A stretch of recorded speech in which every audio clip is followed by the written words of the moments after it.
Hello everyone, welcome in. Good to see you all. Hope you're doing well. Gonna leave first today. You arrived so fast, Starfleet wants to study you. Can only imagine. Lord Ascaran, good to see you. Maxim, good morning. Hope you're doing well. Happy times then everyone. Hope you're all doing well. It's been a while since I've done some STFC, so there's probably a lot for me to catch up on and talk about. I'm still playing every day, so don't get me wrong, I still play the game. Still enjoy it as well. Just been doing a little bit less streaming because there's been not as much to talk about, I guess. Been playing a lot of Warframe, so that's been quite fun, playing a bit of Warframe, something different. Really is like a game where you can just get into the zone and really like, one, turn your mind off, but two, also have fun. So it's kind of like a good mix of gameplay, like shooting and combat and stuff, so I don't mind that. Got a few other games that I want to play over the coming months as well. Thinking about which ones to do, it's kind of a bit hard, like Outer Wilds or maybe Carrion as well. There's quite a few different choices, but we're doing STFC today. There's a lot to talk about. We're going to be doing some territory stuff. We'll have a look at a few of the mechanics, see if there's anything I missed, and hopefully I'll be able to do like a 30-second, like really quick short about this is how you do the entire loop. So we'll see if that's even possible. There's so many different currencies, like, but I mean, I'm working through them. I hope you guys are as well. My friend got me a Star Trek The Manga Ultimate Edition book, so I'm gonna be reading this and see how that goes as well. I haven't really read a lot of manga in my time, but I'm keen because it's Star Trek related as well. I'm keen to find out what happens. And also my pre-order of Final Space, which was a backer thing that I did a while back where they stopped the series because I think they just did it as one of those financial things where they're like, oh, we'll just can the series and make sure that it can't come out and we'll save money on tax and stuff. But yeah, back to, I think 2 years ago, and it finally came in the mail. So I'm really excited to check out Final Space and read the book as well for the rest of the story, because it actually was a really interesting story. It's a shame that it got cancelled so early. Yeah, we had a few seasons. But yeah, let's get into the game. Let's see what's going on. Hope you guys are all doing well, and hopefully, yeah, the redeems and everything should work today. Just been mining some ISO, because, I mean, that's all we got to do. Basically keep all the loops running. In terms of going to 73, I'm slowly working my way there. I'm not going to be as quick as James Bond's going to be. Put the flag down is like 2 weeks from the other day to get to 73. I think I'll probably be maybe 2 months, but we'll see. I'm still going to have a good time with it as well and see how things go. We've got the Unimatrix events running at the moment as well. We can talk about those too. And also looking at the Ferengi stuff and the new battle passes in terms of wave defense and territory capture. There's a lot going on. So let me see. Let me just claim some of this stuff first, and then we can get into a bit of the new loops. It's been a couple of weeks since the arc dropped, I think now. We're in July, so I don't know where the year has gone. We're basically already the second half of it. Might as well be 2030. I mean, it's going that quick. So yeah, I still am doing all the bulk claim stuff. Haven't lost my streak yet, which is great. I know there's been quite a few issues with them saving like on PC or on the phone as well. So hopefully they'll sort them out eventually as well. But yeah, I hope you're all doing well. Alright, let's see. Territory, and all the territory stuff's moved into the new spot. Alliance stuff, let's claim all of that as well.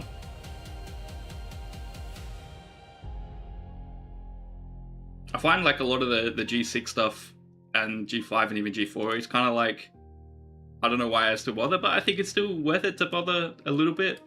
I've noticed that I'm starting to accumulate quite a lot of Officer Depot tokens now. We haven't had an event for Officer Depot tokens in a long time, and I'm kind of not anxious, but I'm kind of like a little bit disappointed to like claim this at all, like to do any of the chess pools, because of the way that it used to be, and I'm still a little bit sore about the changes, but we'll see if we do get an event for it at some point. There's not really a lot for me to get still here, but I'd really like the choice to go back to the way it was and get the officers that I really wanted before. But it is what it is. Galactic Recruit, still doing this as well. Only 2 officers left, I think, here, Picard and Nesmith, so getting close. And then this currency will be like all the other currencies, where it's like it's outlived its purpose, but that's totally okay. And Ultra Recruits, I still have 3 officers in Ultra Recruits that I'm trying to unlock and maximize as well. Even though the Picard set of officers, they're old PvP ones, they're not really doing a lot for the account anymore anyway. But I think it's kind of like just being a little bit of a completionist in a sense as well, where I'm still trying to unlock all the stuff, even though it's not really going to benefit me too much. If you guys aren't doing the elite stuff, outpost-wise, like there's good officers in each of these. I think maybe not the Federation, but in terms of the Romulans, you've got things like, where is the Romulan one that... Well, Baitor kind of is probably the one that a lot of people go for anyway, for the amalgam stuff. But there is, which officer is it? I think there was 1 or 2 officers in here that you can only get through recruits. So yeah, Gowron, Martok, and Bael for specific outpost officers, or even for some of the yellow bosses and stuff people used to use them for. I still recommend trying to like max these out at some point too. I've got such an excess now as well. You haven't finished Transporter Patterns? Crisis, welcome in, good to see you. I mean, it's worth doing. What do you like? Well, I guess like the old trick with Transporter Patterns is kind of like with the faction store, is using some of your old currencies if you're not in G7, because you'll still have the old stuff, to claim the Federation recruit like 1, 2, 3, and continue on with Romulan and Klingon as well. Maximize that daily, and then turn everything over, because those recruit boxes will get to Transporter Patterns. I still pick up the elite stuff in here. Well, I did until I maxed that out as well. But with the elites, the better spot is probably in the away team exchange, which is here. So claiming like these Federation or Klingon and stuff, there is a bit of rep. So if you're like me and you're sitting on quite a lot of Pioneer's Crest, it's probably worth you looking at a single or a double pull here to get the credits, to get the rep. And outside of that, you can probably, if you haven't finished the Transporter Patterns, you can get more credits that way as well. Permanently short on badges, was catching up with Alliance tournaments when that still existed, but that seems to have fallen off. Yeah, I heard rumblings that they're coming back. I don't know when that'll happen, but I imagine, I'd say it's probably at least another month before Alliance tournaments comes back. So maybe not next arc, but the arc after, they should come back, I'm hoping. Yeah, so it's worth doing, but you're right. Like badges, I don't know how other people are doing with badges. I still do all the weekly events for the double badge pool, even though it's random. So what's that called? The augment stuff. So where's my event store? So I still go in here and I still do claim the Apex Outlaw stuff, and I still do my double badge claim here. It's you're not going to get exactly what you want, and like if you're still doing as well, which you probably are, is the Armada stuff. So even though it's all on the click here, like I still go in and I still try to pull everything that I can that has badges, or even just to keep the chest going and stuff. So I don't really think there's much of an issue doing that there. And there also is the refinery pool, the faction pools you can do as well. But you do need the credits from the disco to then get your specific badges that you're after. And like, to be fair, a lot of officers now probably don't have that great value. And I think if you've maxed out your mess hall, it's kind of like, well, what do you think about where you're going next? So yeah, using the these credits here to get engineering badges or to get command badges and stuff. So I don't think these are on a timer, so it's probably can keep doing that if you're doing the disco event every week, because that's still one of the ones that have stayed. But yeah, in terms of like new officers wise, I don't think I'm that worried about getting them, or just do it! Thanks, Donnelly, or that like excited by them as well. Yeah, and you're not too focused on what's missing. I agree, Crisis, because like you're not missing anything. There's not like a real big reason to do that stuff. Okay, let's get the 20 spots done. Alright, 1, 2, 3, 4, 5, 6, 7, 8, 9, 10, 11, 12, 13, 14, 15, 16, 17, 18, 19, 20. There we go. I counted this time, so at least I know exactly how many I did. New booting is getting there. It's I think getting to booting level 10 is where you want to be. Let's go have a look where mine's at. I think it's at 6.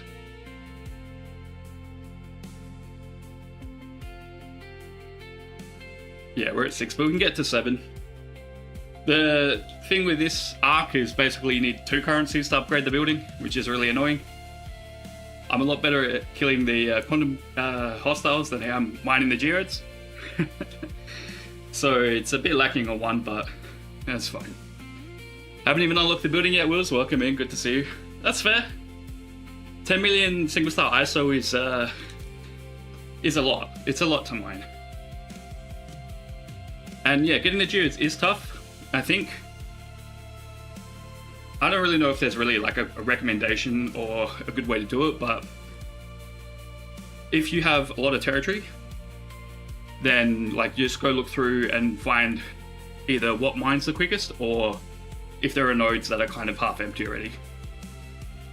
So here, for example, they're pretty much full, so I wouldn't go here. But there is a difference as well. 1 star the geodes are 10k. I think 2 star the geodes about 20k. 3 stars about 50k, but I haven't seen what the 4 star geodes are yet either. But yeah, like looking here, 29 minutes to flip this one, so I can go here. We'll get that mining, we'll have a look.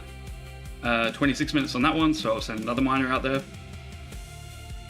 And you can get really lucky or really unlucky as well. I've had a geode flip to stay geode like 3 times in a row.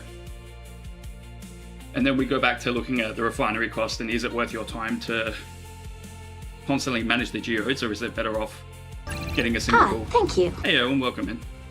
Another useless addition to the game with very little value, like track limits to last straw. He doesn't have to play by the rules, Wills. I currently only get 20 to 30 minutes before getting hit. Yeah, that's fair as well. We haven't had a lot of, we've had a couple of people come in and try to hit OPC, or mostly it's UPC hitting. So we just reset or have a defender and then come back and try again. There's a lot of these nodes as well that stay at 0 without actually flipping over. 75 stream streak, thank you, Owen, I appreciate that. Yeah, I can imagine that it's brought a lot more conflict, at least for my alliance. It's brought more kind of awareness back to the alliance too. So a lot of people are communicating a lot more and chatting about what to do in terms of territory defense and things like that. There you go, Owen. Should make that a bit bigger as well. Yeah, all good, Crisis. Thanks for the work. We're going to talk a lot about territory today, probably. I don't know how your servers are, but we've got a base that's not here, but is here. You can see above Owen there. Good morning, Owen.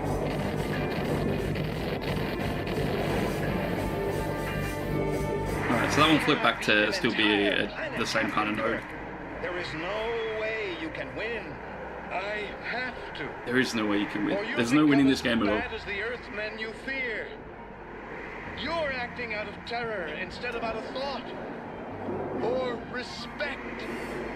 I think I watched Ultra and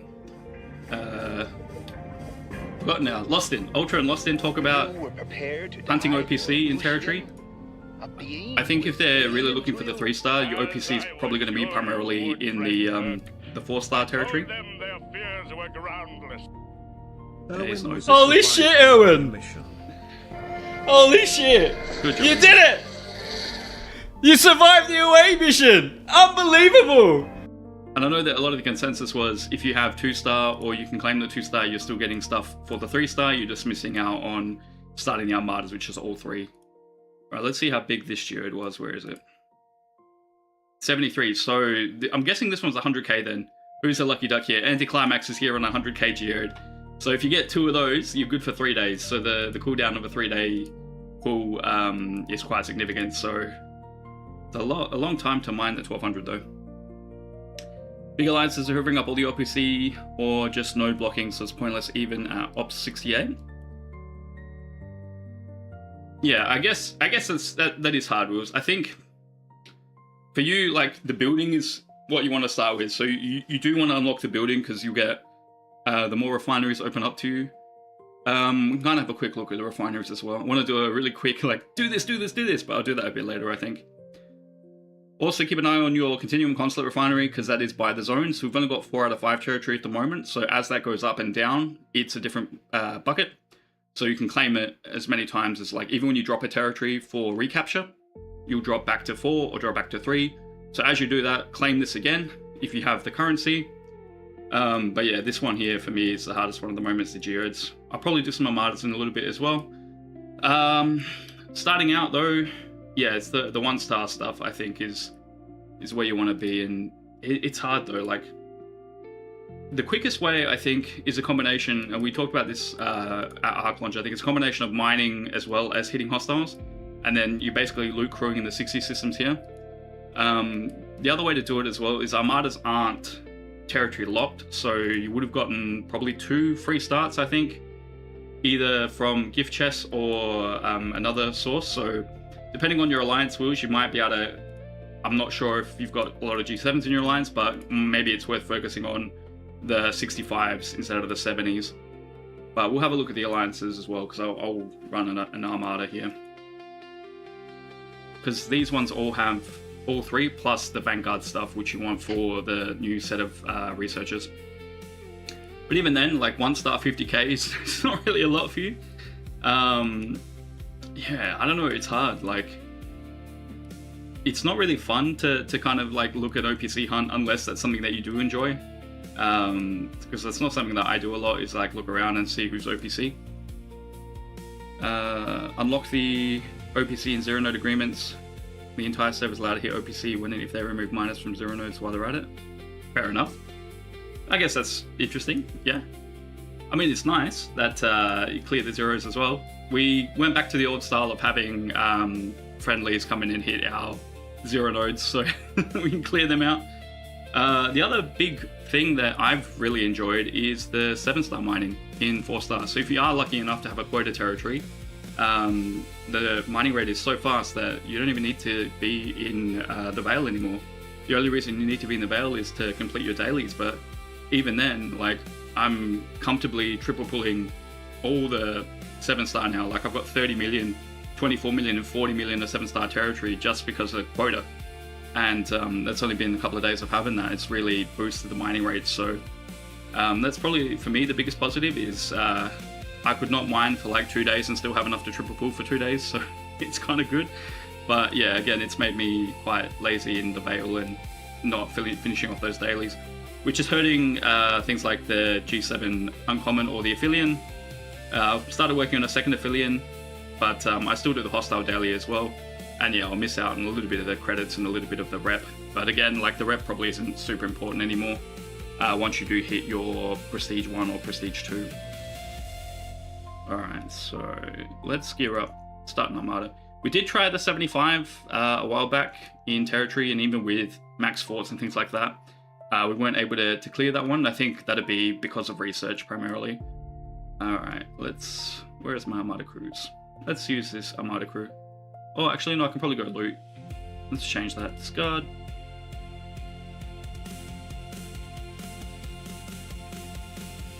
And how are you guys going with the new arc as well? Is it something that you're enjoying, or is it something that you're not? And it's going to be a really long-term process as well, I think, to get the research done. So much like Mirror, it'll probably take 2 or 3 years, really, to get through a lot of the premium stuff. Maybe 1 or 2 years to get through the non-premium stuff, and it is speeding up. Okay, so let's look at these. So 70, I think, is pretty good for us. Isolate damage at 500 at the start of combat, and increases Isolate defense by 250% at the start of combat. Critical damage can't be dropped below 300%, and the 20-round limit is probably maybe one of the hardest things to get by as well. Noting the increase in ISO damage, that's kind of where the new officers come into play as well. So if we look at some of the new officer sourcing, let me scroll down. Now, it's one of the Spocks. So many Spocks. Now, is it this one? Apex Barrier, best players? No. Isolate defense, yeah. So you kind of want Ambassador Spock for these Armadas if you need it. So maybe having Ambassador Spock on the 75 Armadas would be helpful, because it increases your Isolate defense up to 80,000 at tier 5. So 20,000 just for hostiles and Armadas, probably a good spot to start. Again though, 20-round limit, you kind of want to balance your damage players with your defense. And what we found when we were fighting these Armadas is that they'll take out 1 or 2 players really quickly. So you kind of want to balance your teams as well. Not really taking too much notice of it with the glitching. Usually don't bother checking the buckets to see what you're supposed to be doing. What gets done, but with the economy being so poor and the events paying very little, the game is almost slowed down to a standstill. Yeah, that's, yeah. This, like, and I know a lot of these similar arcs, they require, like, such a high entry point or a lot of effort to get into it. And once you get into it, it kind of eases out. But, yeah, I don't know, for some people that design kind of works. Like, for my playstyle, I guess, of grinding stuff, it works. But for people who... And it is a lot to get your head around. It is confusing. Then for people who don't enjoy doing that, it really is a slow start and a slow drip and slows you down for the rest of the arc as well. Maxed your first transition mine in GS31. Nice work, Liz. GS31's pretty cool to max out. So yeah, I can see this being some value eventually, but it really is going to depend where you are and what you can do. Because even without him, we can clear the 70s, it being 72, of course, with the alliance that we do have. Increase the weapon damage and critical damage. So yeah, you probably want the other Spock as well, Cat Spock for the Armadas. Haven't been able to clear any of the 80s or even probably the 75s either. But again, like, they're super high level hostiles, so it'd be something long term, I think, for me, is where we're going to go for that, to clear out the quantum singularity hostiles as well. Origin sector hostiles and armadas, yeah, more isolated damage as well. So yeah, these will work really well for the loop, but again, they're not mandatory or kind of required.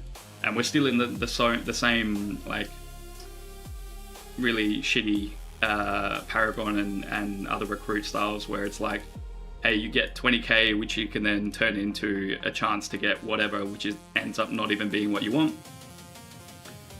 Because all the choices that you have in here to get the officers you want is quite low. And yeah, I'm really behind now in officers, and I think that's okay. I don't think it's going to be the end of the world for me either, but you can see, like, there's a lot of current officers that I just do not have or are anywhere close to unlocking Doctor halfway. But again, I'm not super excited for that either. Or really, I'm not super excited for any of these.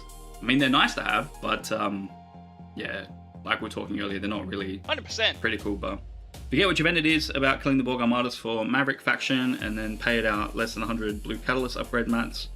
Moments in sorting battle. Forget which event it is about killing the Borg Armadas for Maverick faction credits. Is it the daily stuff? Yeah, I agree, Owen. I think that's them trying to balance stuff. Is they're not even getting, like, unlocks with the spenders now. Yeah, basically, like, you used to get, if you won, you'd get like a tier 2 or a tier 3 of an officer. Now it's barely an unlock. So yeah, it is a change. And I mean, we've talked that to death as well, and we can kind of see where they're going with that. And yeah, again, like, I wouldn't be too worried about it. FCM data with the Paragon events, nice. Data, I think data's pretty good. Tier 1 though might be a bit of an issue. Trying to think which event you're talking about, Wills. We've got Unimatrix here, which we'll talk about. Is it the Voyage Across the Unknown stuff that you're talking about with killing Borg Armadas for Maverick faction credits? Maverick credits though. There was a meta for Maverick credits the other day. It could be in the Unimatrix era stuff. Nope, that's for Academy building stuff. I do like this, that they're dropping newer building stuff in some of these newer events, so hopefully we'll see more like that. Sector events or something, Unimatrix Zero today. Yeah, let's check out. Today, for me, I don't know if it's different for G7 and G6. Thanks, Keith. Welcome in. Hey, Valhalla King, hope you're doing well. Hello, good to see you. Prototype tech stuff, I do like this quite a lot, because this kind of folds into, because I haven't maxed out my prototype tech stuff, it folds into the new coda stuff to get more different rewards, and they upgraded that last run as well, which I did like. There's no value there. Yeah, Chief, some of the stuff is newer, but for a lot of players, the value kind of isn't really there. But for me, like, upgrading some of the stuff for the coda stuff, it is there, so like, I can use that for the Orion Syndicate Bomb, because you can't do the Forbidden Tech anymore for those coda events. And the Mining Pro Harvester is the other one I can upgrade as well for that event too. So that's what I'm looking forward to. But again, like, it's still going to be quite a long time. And then it's going to go to Epic. I don't know when it transitions to Epic yet. And then I'm going to be stuck and be like, oh, I don't need this anymore. But it is what it is. It's just the way the game is at the moment. Alright, so I think a lot of people are on. Let me check. I've got Surges that I haven't done in a long time. Okay, the Wave Defense. I can just do an Armada, I think. So yeah, the 20 round limit probably is the harder part. I probably should check to see what the lower ones are like.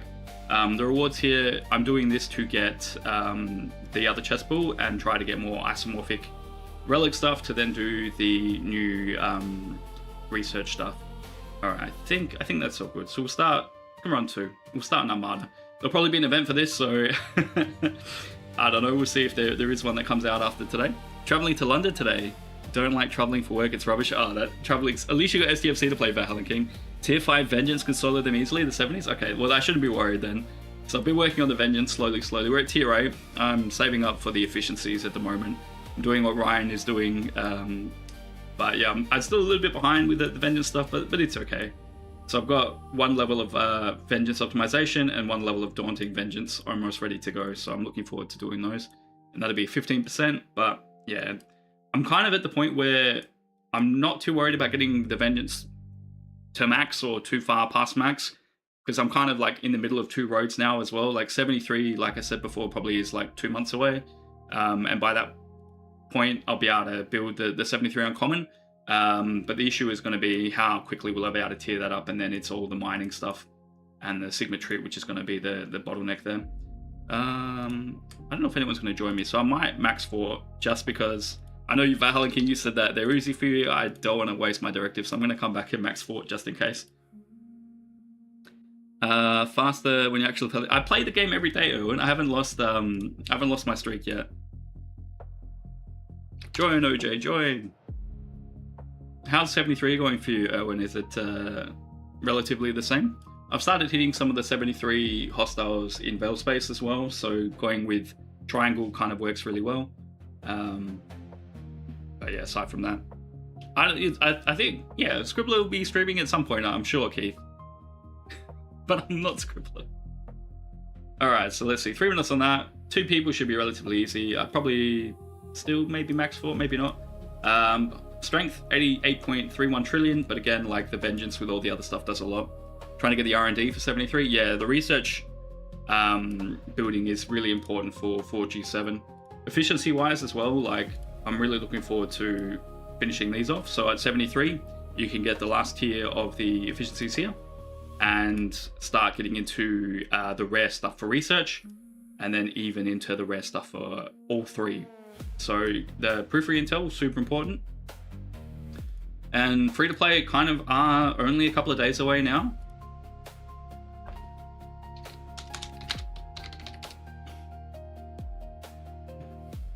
I said you could join. That's fine.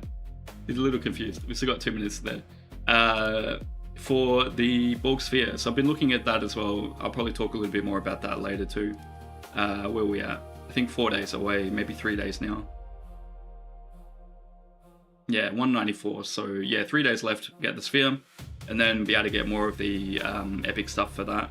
Which, like again, I'm not super excited about. It's just nice to unlock another ship, sorry, because then that ship is being used a lot more in the Vengeance's Mine events, so I can then use the upgrade stuff for that to upgrade that and get more Vengeance parts as well. Hey Nigel, welcome in.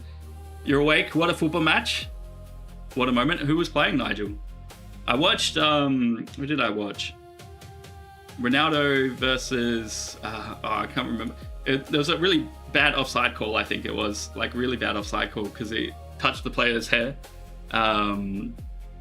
Hey, Wilby, welcome in. Well, I'm guessing it's England then, if you're watching it. But I haven't watched a lot of the England vs Mexico. Did you guys win? Did England win? There's a lot of interesting stuff that the FIFA like people are doing at the moment with red cards. I think I've seen like adjacent stuff, so I'm kind of not in the loop, but in the loop as well. It's just a weird spot to be. And yeah, we lost to Egypt in penalty shootouts, so yeah, disappointing for Australia there.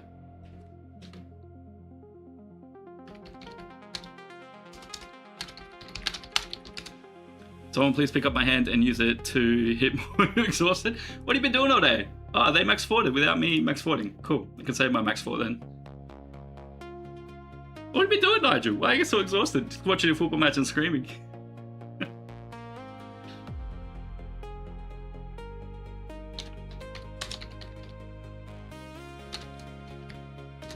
yeah, if you want more crazy screaming football match shenanigans, go follow Nigel there. So there's the link to Nigel. He does a lot with STFC briefings, and he knows the game really well, inside and out. So definitely a font of knowledge. Too slow for the other person who's just jumping in now. I'll run another one anyway, and then we can use the rewards to open up the chest and go through that as well. Football!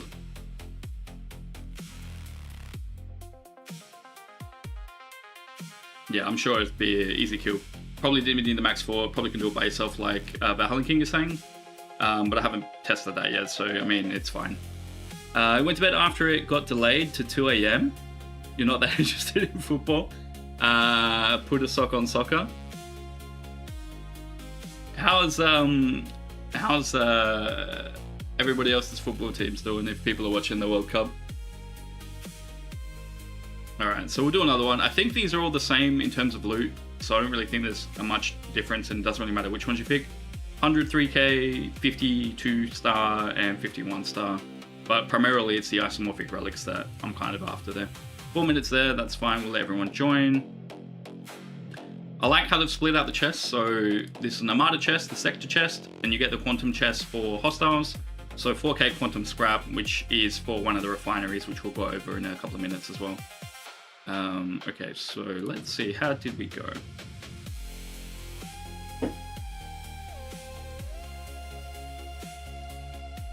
Yeah, I don't think I'm going to get to that point where I'm getting double pull for these relics, so probably a single pull is where we'll be. But we'll let this one play out, and then we'll quickly do as quick as I can, go through all the currencies in the loop. We'll see how we go.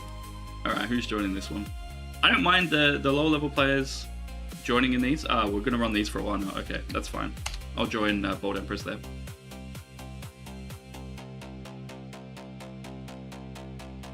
Okay, 1, 2, 3, 4, 5, 6. How many can join? 7. Okay, we're good. Don't need to police that too much. Focusing on artifacts and achievable goals, especially now the Trenton loop, kind of on top of. Nice. Yeah, I think there is a lot to do in the game, and like, if you are limiting yourself, I know like Zero G is just like limiting himself to like 2 hours a day now, and really like what is the most value to you is kind of where you need to be. Double pulls in the geodes and scraps, but not the relics. Yeah, I'm kind of almost where you are, Valhalla King. The geodes is where I'm single pulling at the moment without need to mine a lot more, and that's kind of been the issue. Alright, so everyone's there. We can speed this up. I think, yep, 6 out of 7. Get that going. Ooh, are you gonna make it? Get in there, Eljan. Quick, quick.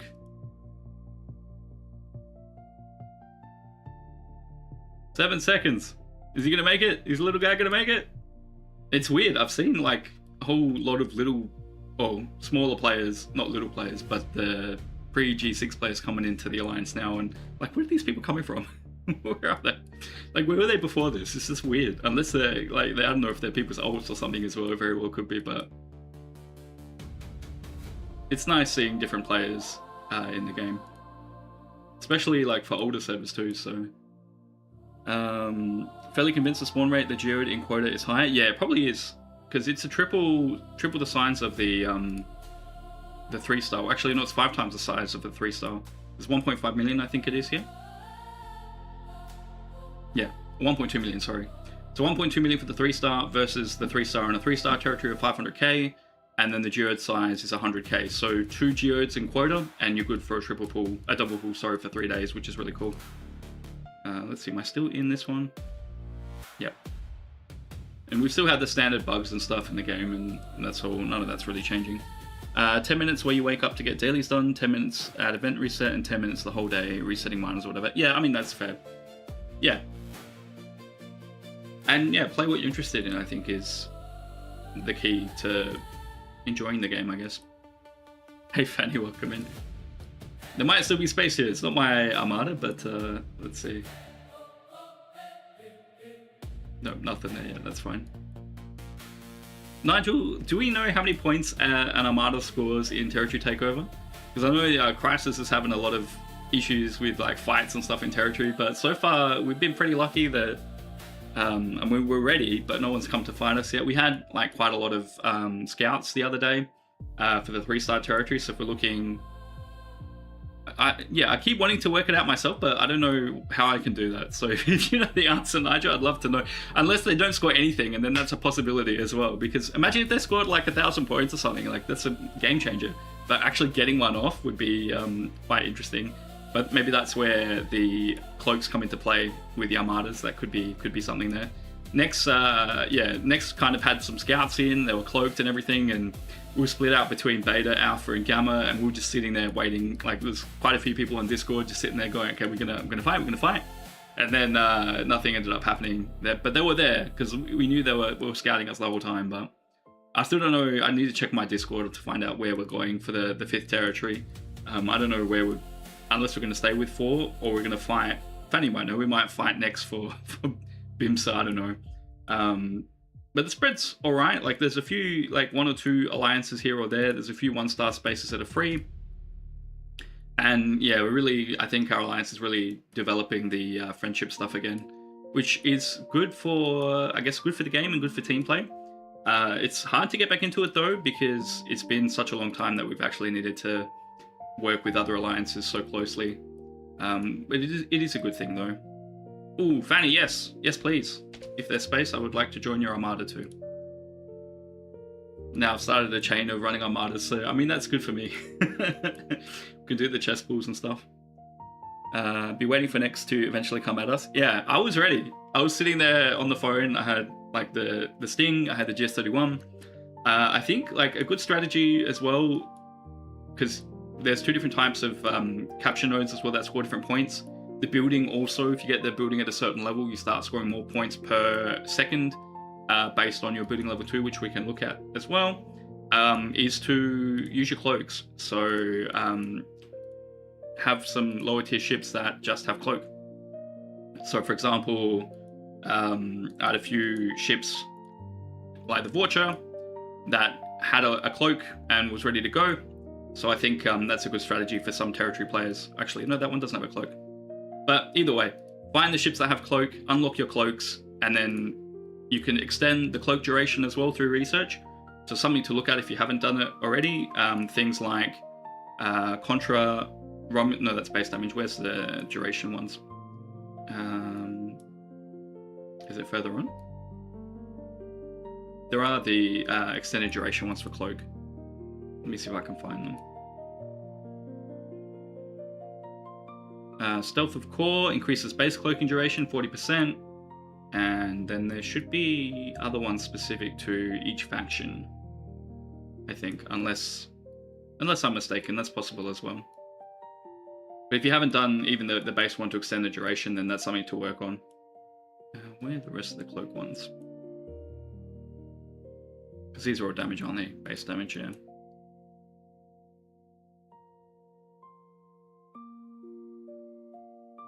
Yeah, some mitigation there with cloak as well.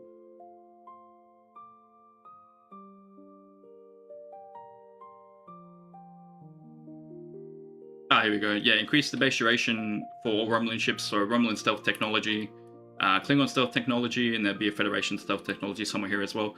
So something to think about to extend the duration of your cloaks if you don't want to get into combat. Let's see. Am I quick enough to get into this one? 1, 2, 3, 4, 5, 6. Do you have a 7 or a 6? Let's see. Okay, that's too slow. That's fine. I can be out of that one. All right, so let's get these chests. So there's a starter chest, and there is the potential extra chest that you do get from certain armadas. Quantum scrap. You have a few more. Okay, I'll try to be quicker, Fanny.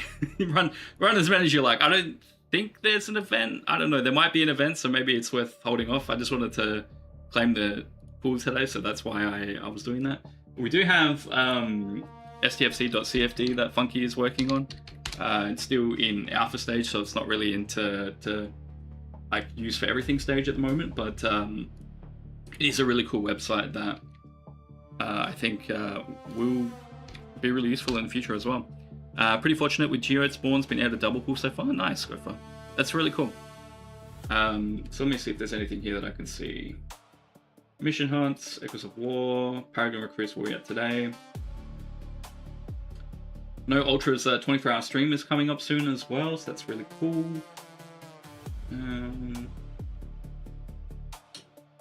yeah, if you guys know if there is an event, maybe it's in the Unimatrix 0 stuff, which I can look at as well.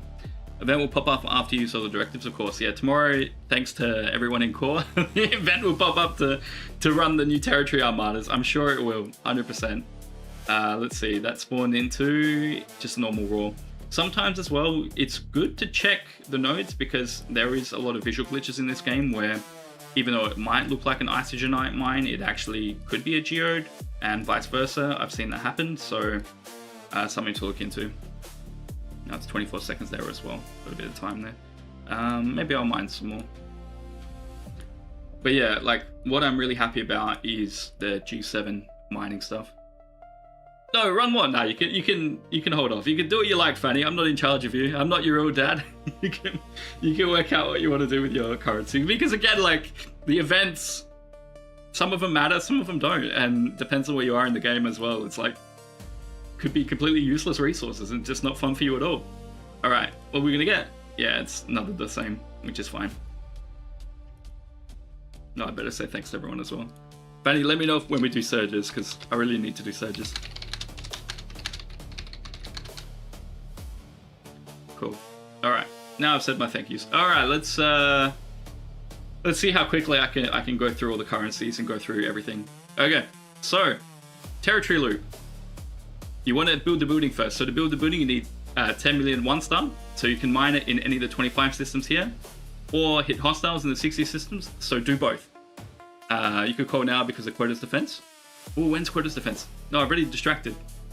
When is the defense starting for this one? 2 hours. Okay, cool. Okay, so yeah, do all that, then build the building. Come on, game. No, too slow. Okay, once you build the building, you're unlocking more of the refineries. So let's talk about where you get everything from the refineries. So you got to mine. You got to mine all the things or hit hostiles. So if you have territory, the first thing you want to do is capture territory. So you can use the normal stuff to capture 1- and 2-star territories. 3-star will need the new stuff. So for 1- and 2-star, the best way to know what you need is to go into the flag system and click the embassy, then click, well, I can't do it for this one, but there is a green flag and that'll show you what you need. So if I go to a system where we don't control, and you can do this at any time, it does help to know so you're not caught unawares.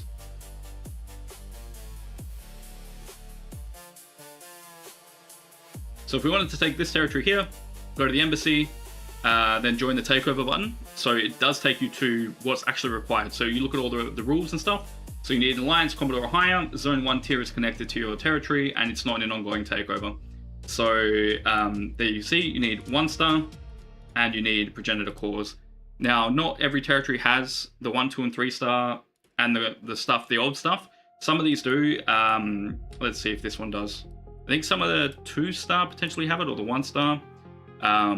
But again, it's not mandatory. Like, you don't need to get it this way because there are ways to get the old stuff through the old mining systems here. So you've got the 1, 2, and 3-star, which I think they may have updated these. But yeah, you come here if your alliance doesn't have any territory, and that's where you'd start getting enough to do a 1-star territory and then a 2-star.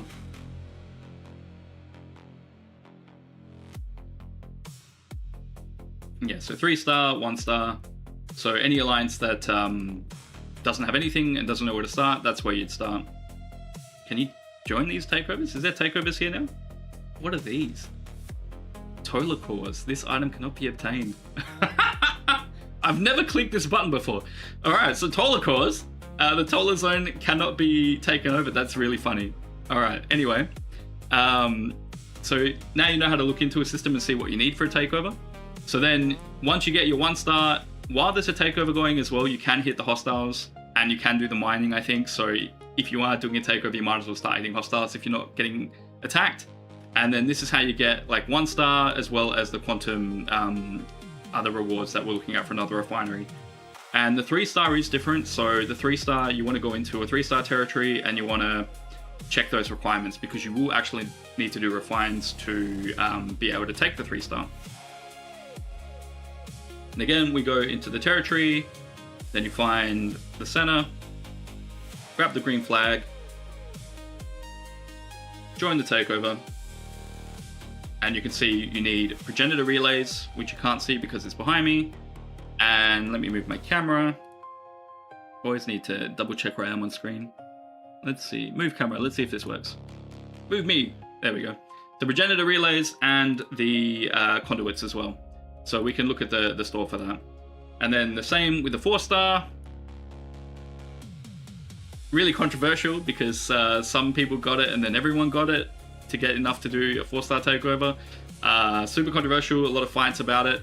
That requires 4-star stuff to take over. So we'll quickly go to the refinery now. So we looked at the hostiles, we did some armadas, and we looked at mining. So again, these Continuum Consulate Refinery, based on the number of zones and territories you have, there also is a research tree upgrade for this to increase the amount. I do indeed concur wholeheartedly. That's it, Broken Wolf. Welcome in. Then the 1-star, again, you're going to be mining 1-star Isogenite to claim this. So try to double pull it if you can. At 2 out of 5, which used to be 3 out of 6, but they've moved it down to out of 5. So I've got one of the researchers done. So at 2 out of 5 now, you get Sigma included in this. It's not really a lot. Just do it! Okay, I think so, and I will do the spots in a second. The increase isn't that much. So again, up to you whether you want to do that. Same with the 2-star, mine the 2-star, mine the 3-star. 3-star is going to probably give you some of the biggest chances of getting the biggest rewards for research. And then the Quantum Exchange, which is for the hostiles. So let me do the squats first. How are you, Broken Wolf? It's good to see you. All right, here we go. 1, 2. Yeah, don't mind just pirate instead. That's it. 4, 5, 6, 7, 8, 9, 10, 11, 12, 13, 14, 15, 16, 17, 18, 19, 20. There we go. So I've done 40 squats today. Thank you. Trying to explain stuff, it was like, do squats.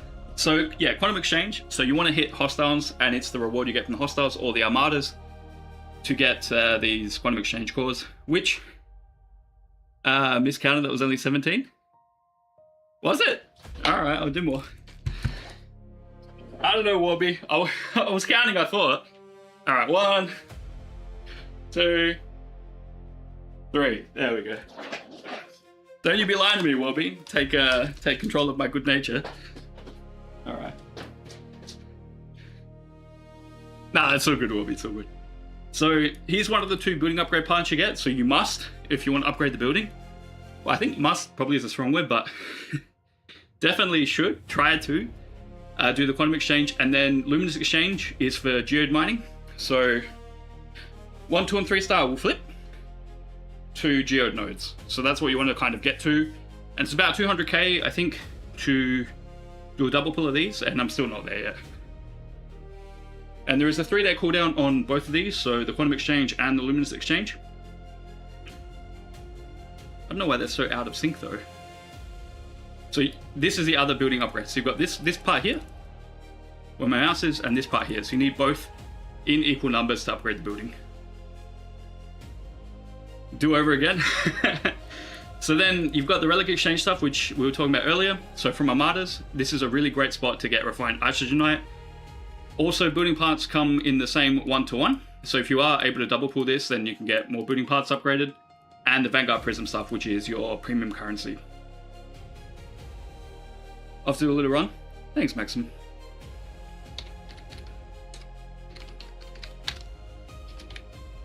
So if you guys want more streaming content, Maxim is definitely a creator to check out.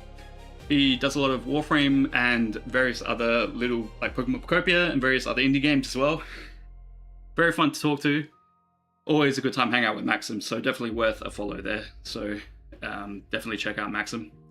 Very enjoyable streamer. Alright, so yeah, we'll do one of these chest pulls, so we'll probably get the 500 guaranteed there. Also a bit of Vanguard stuff. 5, I mean, it takes a while to do that and upgrade it.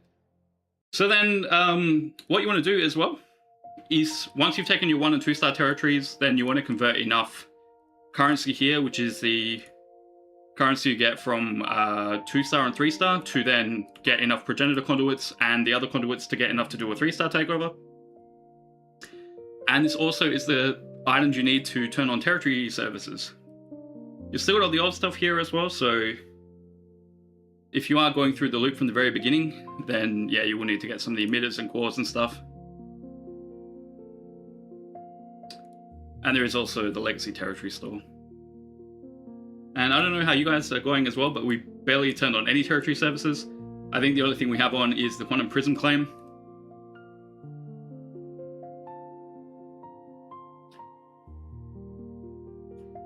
Okay, I'll just reset this. And then, yeah, so once you do the mining of the geodes and you do the hostile killing, then you're going to get equal amounts of the cores and the luminous cores, and then you can upgrade your building. What you really want to aim for after upgrade 1 is level 10. So level 10 is where you get the Isogenite research cost efficiency. It's only 10%, but that's what you need to do. Hey Ryan, welcome in. Does Nigel get any sleep? Were you stalking Nigel before, right? I don't know what Nigel was doing earlier apart from the soccer. Rest either too expensive or just a waste?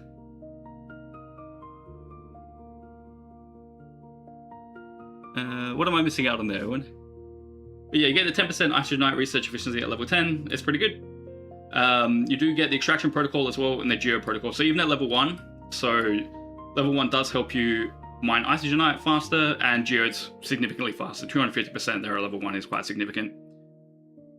So that's kind of what the whole loop is. So run the armadas like we were. So I better recall before someone hits me OPC. Think the match must have kept him up all night from the excitement. Yeah, well, I didn't even know if he won. Oh, about the services? Yeah. Too expensive, yes. Or just a waste, I agree. A lot of the services kind of feel like that at the moment. Where is this miner at?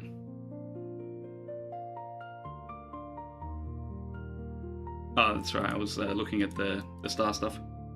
No one, decal welcome in. Yeah, no one hits me OPC, they hit me UPC, that's where they hit me. They hit me under the protected cargo, that's where the fun is. Alright, let me get this repaired. And yeah, there is the big calendar as well about where all the territories are when they're reset.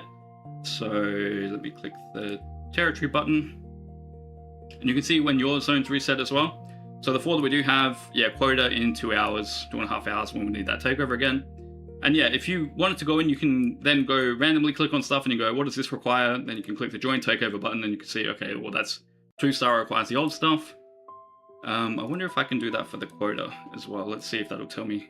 No, just give me the rules because we already own that one. But yeah, do you guys, I know Erwin you said that you don't, but is anyone using any of these services at all for anything? Because yeah, it is quite expensive. We do have like 1.2 million 4-star stuff, which we need 500k for the 4-star takeover. So even though a lot of alliances who did get the 4-star on the first week were gifted the 500k through the Admiral or whatever the way was, it looks like roughly if you have a super active alliance, you can probably get there in a week, depending on the 3-star territories you have for the exchange, to then go contest the 4-stars that you do have in your alliances and across the servers that you guys are on.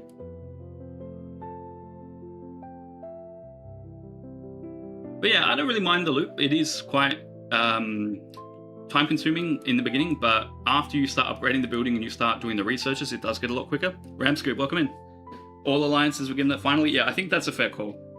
Because if you give people an advantage that you didn't know was there, then it's kind of like, okay, well, it would have changed people's minds, and you don't know. Like, no one knows what they would have done if they had known the information. Maybe nothing would have changed, but again, like, I think that's fair. Okay, so there are a few other things that are happening with territory as well. So we have these, what are they called? I forget what these things are called, but they're long-acting, I think they're about 20 days, the hazard stuff, which do change the ways that PvP happens and mining happens and stuff. I like the concept of these. I'm not sure if I'm sold, anomalies, that's it, galactic anomalies. I'm not sure if I'm 100% sold on whether they're really impactful or not, but I think there probably would be for takeovers and stuff. Here, it's not good for the team that owns this because decreased players mining rate by 50%. So one of the ways to increase your mining rate for Isogenite outside of the research is to just have bigger mining lasers and any officer around mining. So things like Quark or 511, which increases mining speed to kind of mine faster. Apex Shred PvE gain, I mean, that's pretty cool. That's a good bonus there. So Apex Shred 50%, non-amount of hostiles, that actually is significant. Interceptor damage PvP loss decreases the total damage of interceptors by 50% versus players. I mean, it's good and bad. Like, I don't mind it, but I don't know, like, it's still quite early. It's 17 days left on that one as well. And increased playership critical damage 300%. So I don't know if they're all the same. Something I didn't check. Maybe I can just click that button. I probably don't have to go there. Oh yeah, so Apex Barrier. I think they are all the same, aren't they? Maybe they're based on a 1-star, maybe the 2-star and the 3-star and the 4-star will be different with the anomalies. Hey Funky, welcome in. All the same, thanks Ramsky, appreciate that. Let's recall. Wonder if we will be contested for the 4-star. Different for some. Ooh, cool. Let's see if we can find a different one. Yeah, mining rate loss again. Yeah, I like the concept. I kind of was hoping that they would change the whole territory map and increase the alliance limit as well, because that's still on 60. So we're all level 60, we've been 60 for a while. I don't know if they really need to increase the zone slot number here. I think 5 is probably enough, but increasing the alliance help limit, maybe instead of potentially increasing the alliance cap, maybe if we go to a cap of 105 or even 110, and then we get like a 4th benefit or something for having a massive alliance, I don't know. But yeah, I can see the issue being like a lot of people go migrate to one alliance and then it's not really competitive anymore.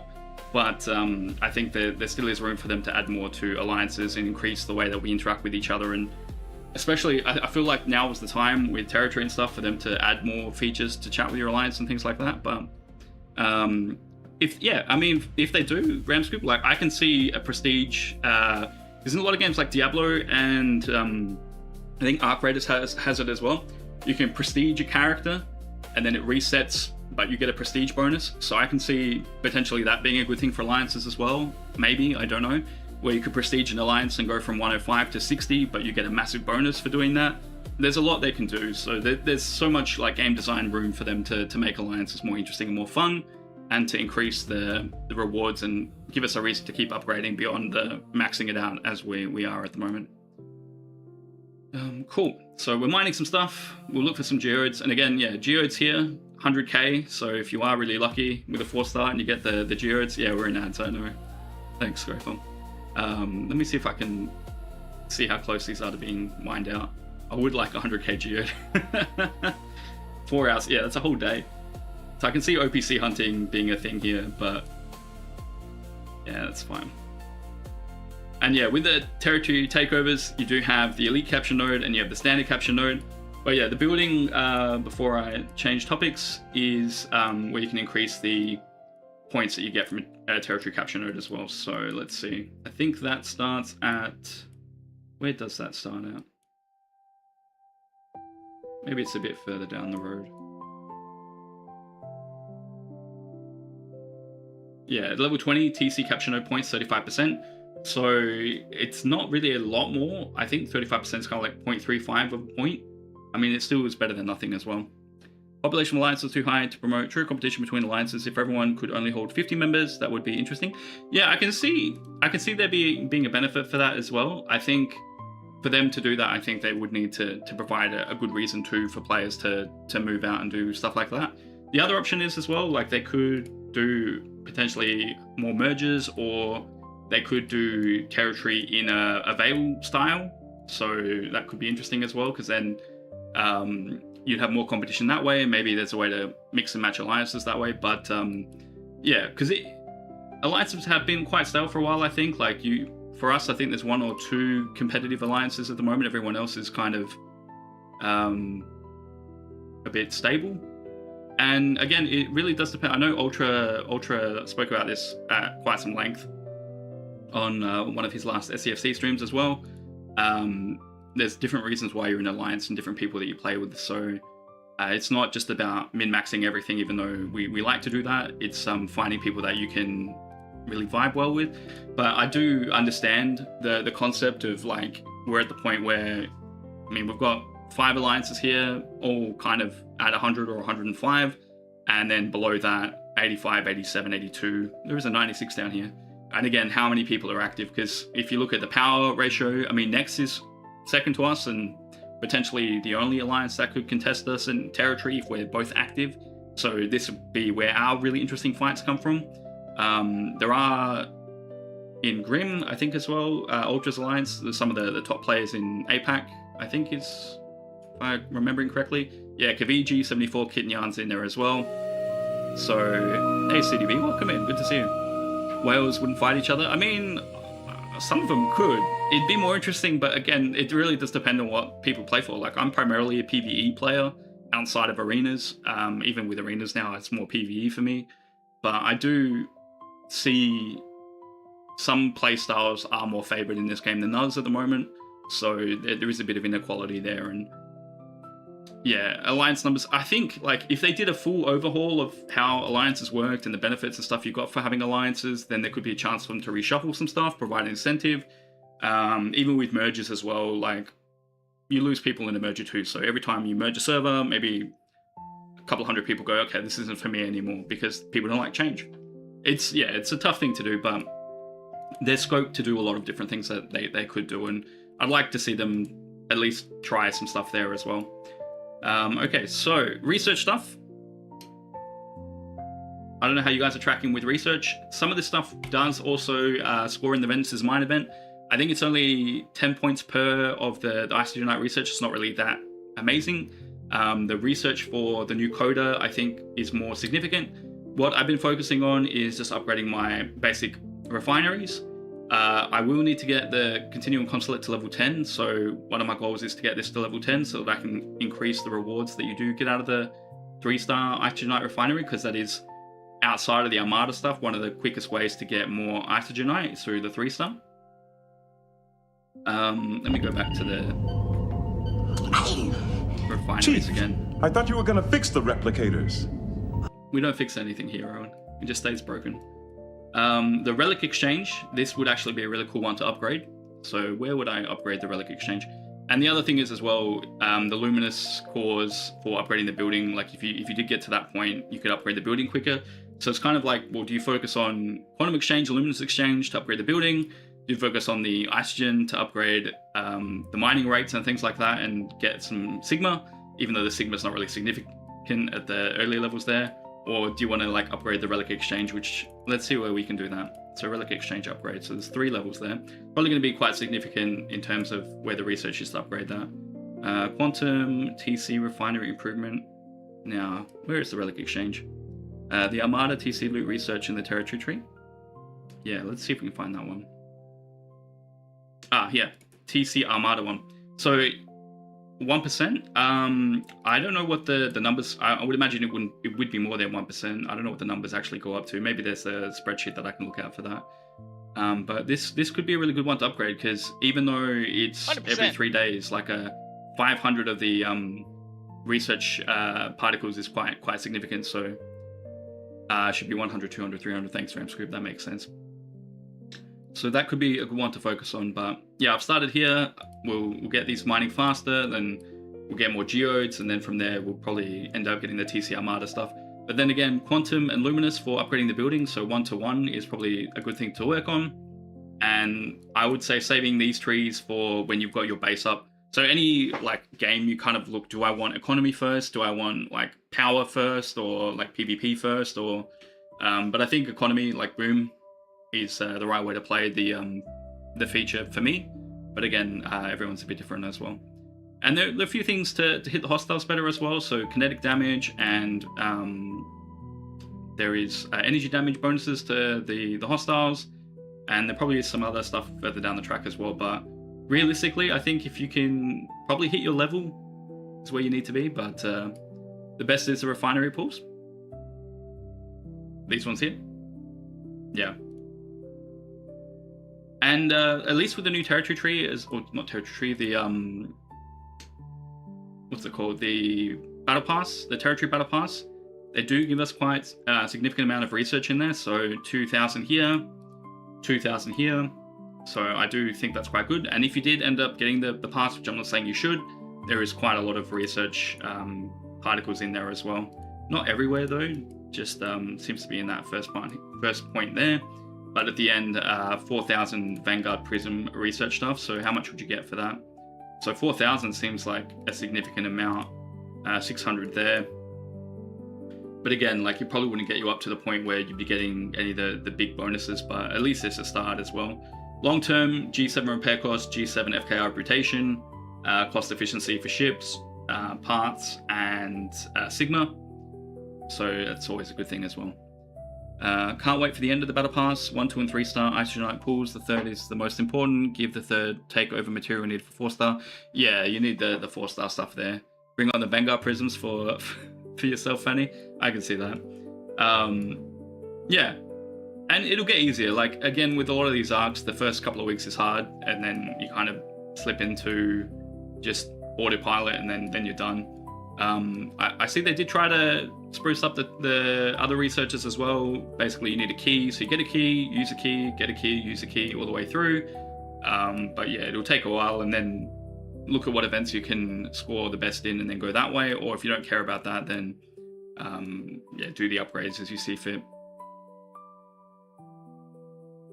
And there always is the big question of, like, when do you save and when do you spend? Because again, the building has the cost efficiency inbuilt. So you can do no research, get your building to level 10, and then go, okay, we'll get a 10% efficiency then. And now I'll spend. But again, like, you can say that forever. You can be like, okay, well, I'll hold for like 6 months and then never do anything. So that's all up to you and how you guys play. Yeah, there are 2 types of hostiles in territory as well. So outside of the loot goblins. So there are the pre-3-star ones, which do not affect your shield significantly. So I'll go have a look at them. You knew Yataki Usake in high school. What's that in reference to, Ryan? I'm sure it's something that's gone completely over my head, but that's okay. So yeah, these hostiles here: judicious preparation, isolated damage, isolated defense, apex barrier, apex shred, and you need to have a FKR ship or a vengeance. So get a key, use a key. Get a key, use a key. Yeah, I got ya. Thanks, Ryan. I appreciate that. So yeah, I think it's kind of cheap, because if you are like a G7 player with a vengeance, it's kind of like, here you go, here's an easy way forward. And if you're not, then it's like, okay, well, what's your best FKR ship to kind of get in here? You can't beam it, and you can't use a GS31. That's what these gold things are. There are 1-star, 2-star, and 3-star. So if you only want 1-star, then you'd be in the 1-star system. If you want 2-star, you go to the 2-star, and then 3-star, better chance of getting the 3-star refineries. But again, the 3-star hostiles are different. So if I can pull them up. And they have different crew requirements for each, because you kind of want to worry more about the removing of your shields, which is the secondary ability here. Reduces shield mitigation to 0% at the start of combat. So anything that gets your shields completely useless against these hostiles. And you can see there's 63 to 70 and more. And there are the bonus ones as well, with the Quantum Guardians too.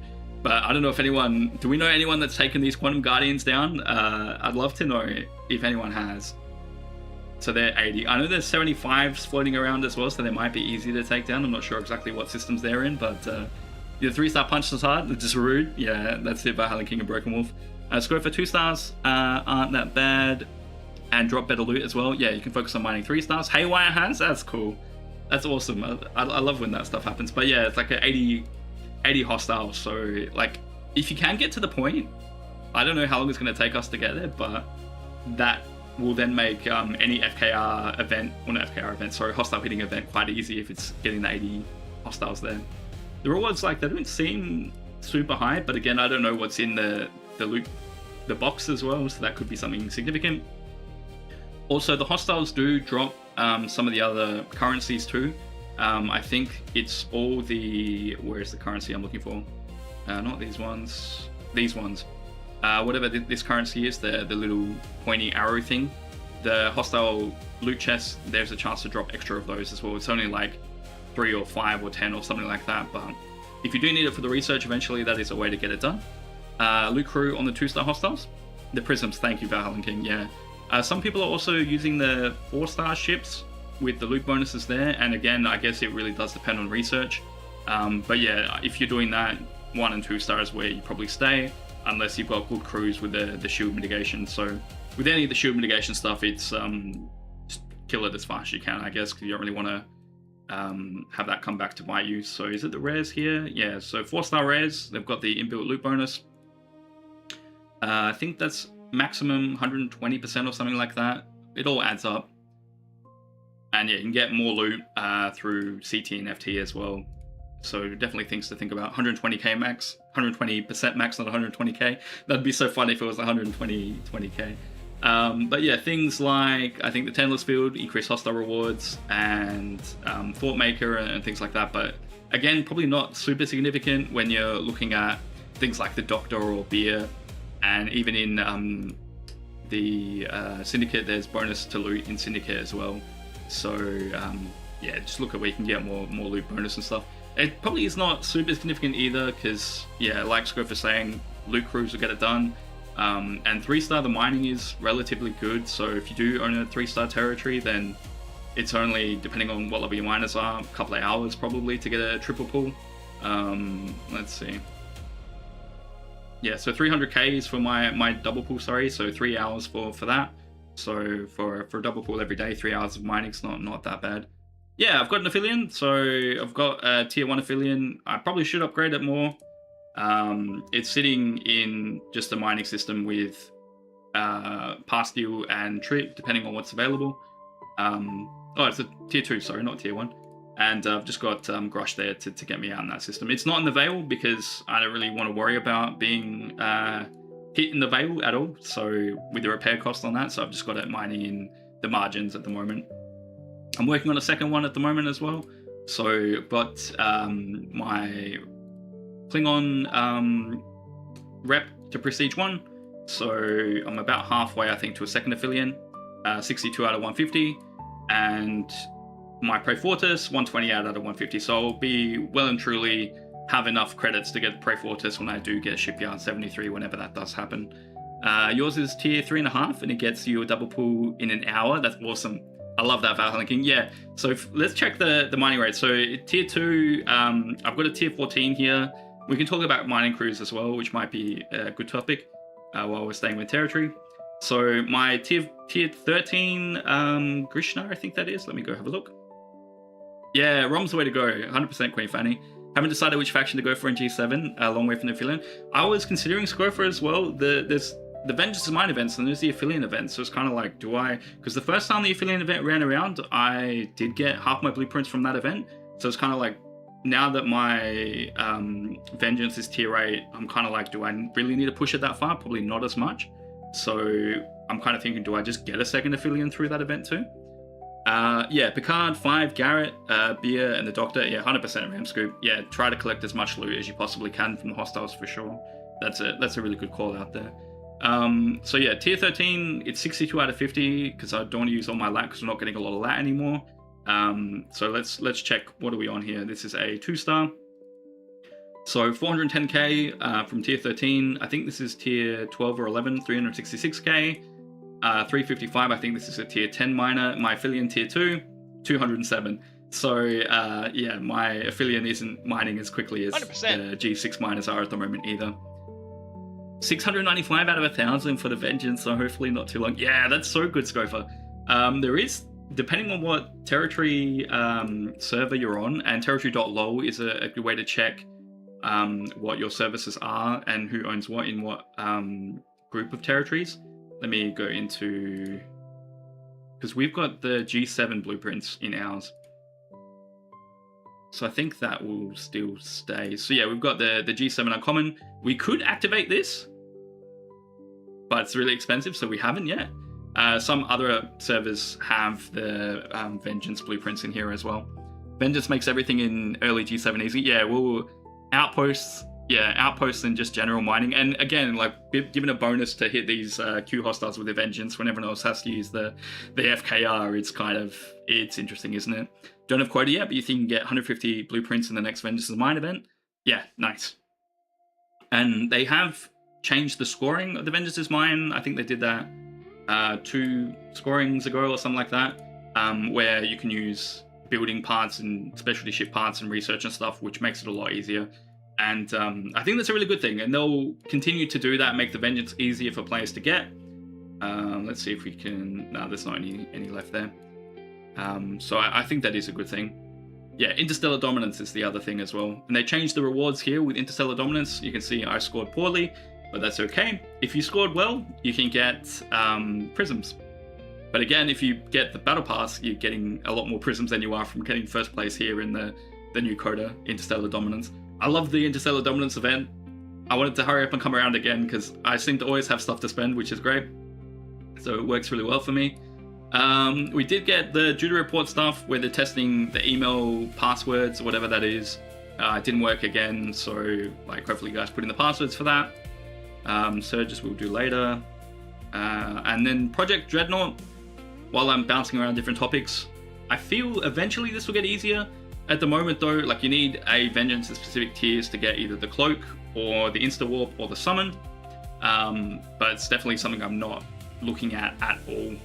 Even as a Vengeance owner, my strategy, if they don't give us particles eventually, will be to then max out my first Vengeance and build a second Vengeance through Outposts and other blueprint sourcing, and then use that to max out after. Thanks for the lurk, Scope. Thanks for hanging out. Tier 5, nothing you can't do at 72. Yeah, I agree, Valhalla King. It's kind of like you get to the point where you're really excited to get it, you get it, it works really well, and you're like, okay, cool, what's next? Yeah, you need to have it maxed out to get all 3 of the bonuses from it, for sure, Ramscoop. But if you do win the events, you can hold on to your rewards until you get to that point with Project Dreadnought, and then you can get whatever it is at the end. So, like, I don't think you have to get the first one to get the second one, because you can see in my event store there's both. So the Cloaking Refit and the Insta Warp, they both cost the 48k, which is the same. And yeah, if you won the event, you can pick one of those. So I think if I max out the Vengeance and get the Summon ability, then I'd have that one pop up here as well. And again, to each their own as to what you think is the most important for your gameplay, and it's going to be different for everybody.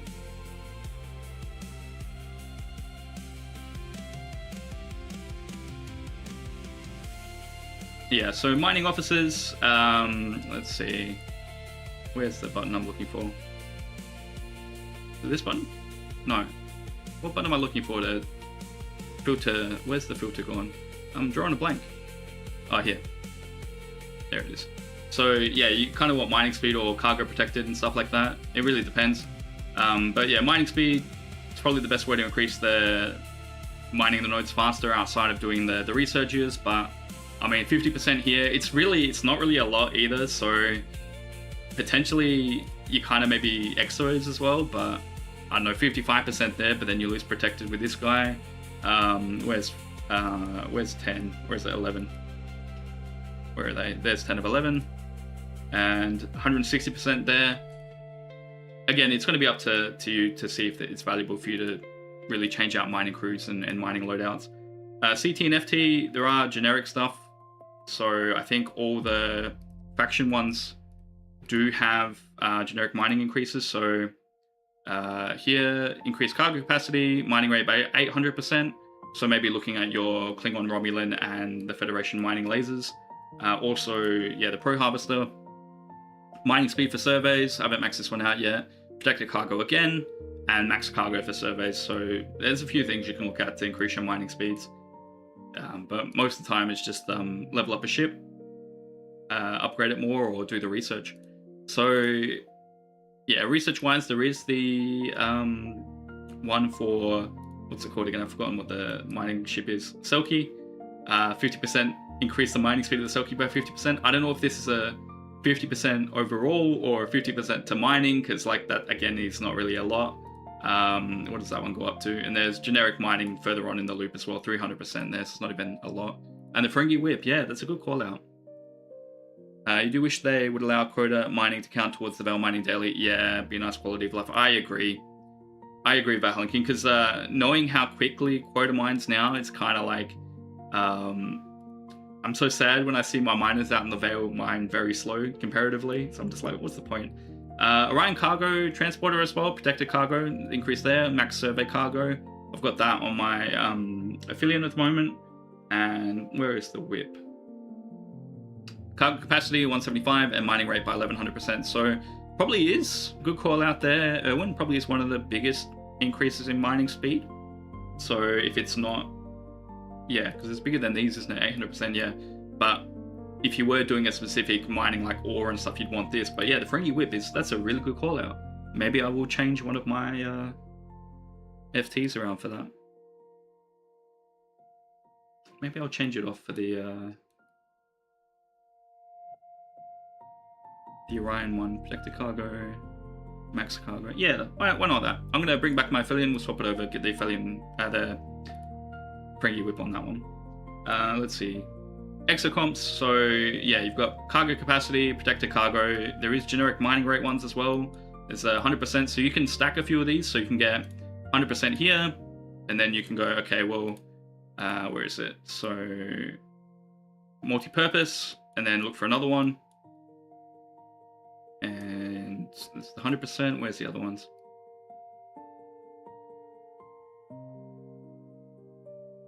%75%, so there's 175% there, and then you can get another 50%, so you can get like 200% bonus that way.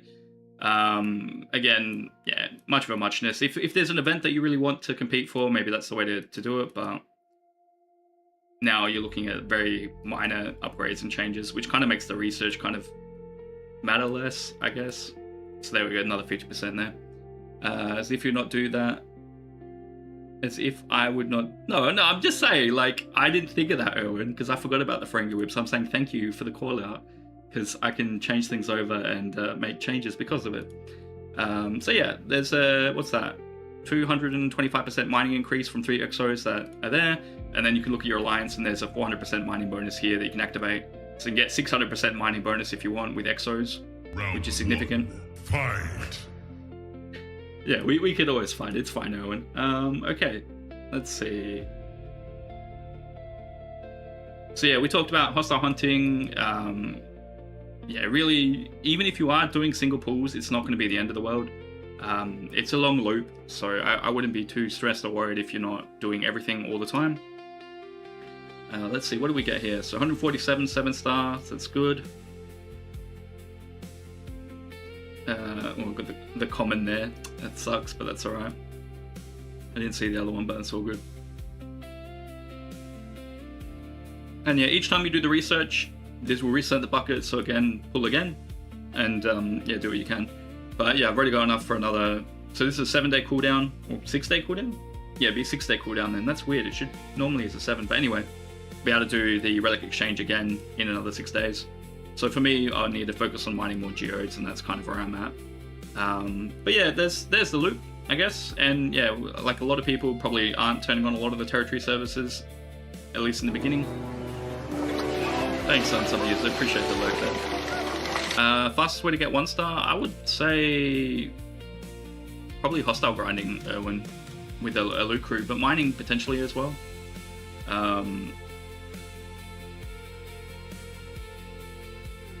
But yeah, hostile grinding's fine. So let's see, what's my speed here?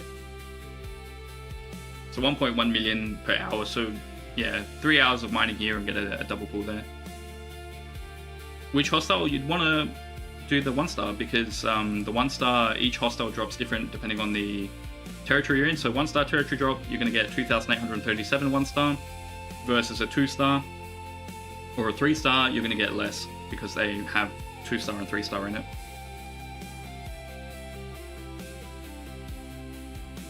So yeah, 500 here in the 2-star. And the loot goblins as well. So there's 5,000 here in the loot goblin, but again, like they spawn relatively quickly. So there's 2 loot goblins in this system here, but again, like up to you whether you want to chase those and look around each server as well. What are you angry at, Erwin? Tell me what you're thinking then, if you're not agreeing with what I'm saying. And that's fine, you don't have to agree. Alright, let's just snipe these. 1-star's way behind, then 2-star and 3. I think it's intentional, because you have to mine 10 million to build the booting anyway. Yeah, I think that's intentional. Alright, so let's see what we got in the mid-month patch. Let me see if I can get the window capture up. There we go. There we go. Let's see, so 2nd of July, so a couple of days ago, we got 92.1 mid-arc patch. Just move this over here so I can read it better. 7-day login streak, so the reset timer for the 7-day login streak has been updated, so 4 AM UTC. Get on the 3-star. Get on the beers, Fanny. Players who previously lost their streak have been reset to day 7. That's interesting. Players who maintain their streak, day 25, will retain their current progress. It's like, I don't know. I feel they should get rid of the streaks for the daily login stuff, for having the easy access to the insta claims, because it saves a lot of time and stuff. I understand why it's there, but like I'd like them to get rid of it for that and have it be some other bonus. Like it should be like instead of hurting the quality of life, it should be more like the Monday supply drops. It's like, here's a bonus chest of resources because you logged in every day, instead of you lose access because you didn't log in. 3-star 102 million, 2-star 124 million, 1-star 54 million. You are mining a lot, Erwin. That's a lot of mining, probably for the geodes, I'm guessing. Alright, claiming, improved bundle claiming, so players can continue claiming other eligible virtual bundles while a previous single bundle claim to purchase is still being processed. Okay, so you can click the buttons while other buttons are still processing as well. It is a lot, Fanny, isn't it? Bug fixes, fix an issue that could cause the game to freeze after encountering a navigation error and selecting view immediately after setting a course to a previously unvisited system. Addressed an issue where tapping or clicking an outpost already initiated by Alliance member displayed the misleading message, cannot join a solo armada started by another player in the outpost objective viewer.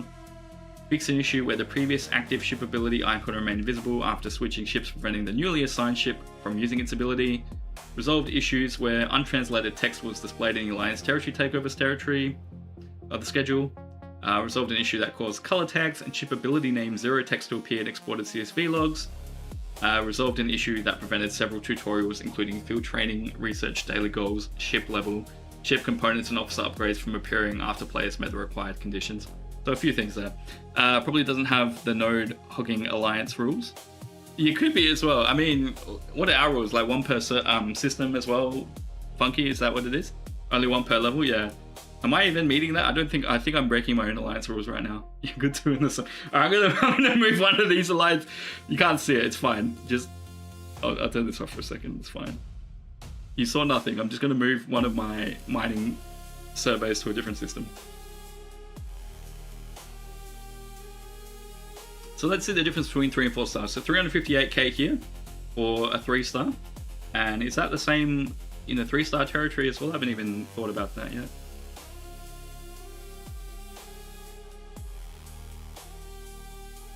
So 89 an hour. So yeah, the 4-star is significantly faster in mining the 3-star as well, just because it is a 4-star system. Cool. Alright. So let me go back to this. We didn't get really a lot from the mid-month patch. I'm sure they did a lot more behind the scenes stuff, and I'm probably expecting another mid-month patch coming up soon anyway, but we'll see how we go. We've got Unimatrix 0 that mine rate is low. Why is my mine rate low, Fatty? Probably is small, but that's okay, I don't mind. We've got MegaCube 2026, so thanks Ultra and everyone else that was pushing MegaCube 2026. Starting July 3rd, discover a lineup of special offers in the store before Unimatrix 0 begins on July 4th with a 7-day event series featuring 3 daily gifts, not glyphs, each containing different officer shards. Yeah, my mining rate is low for some ships. Yeah, I think it is. Yeah, I need to upgrade them more. Battleborg and assimilated hostiles, so take on solo armadas and visit the event store featuring Maverick, Periphery Intel, Officer Shards, Vengeance Part, Cost Efficiency, and more.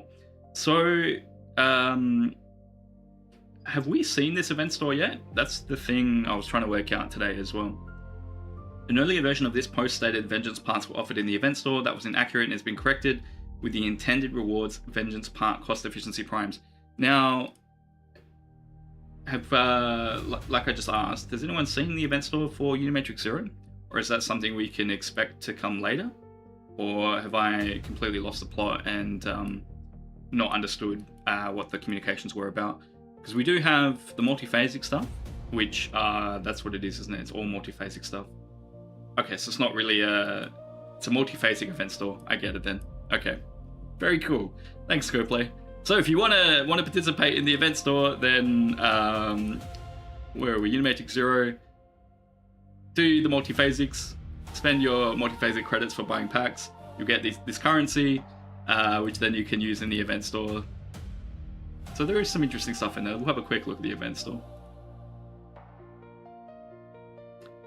G7 artifacts for upgrades. So 4 chest pool for 5,000. I'm not sure if that's good value or not, because again, I don't really use multiphasics, so it shows how it works. For science decal, no, I'm not gonna do that.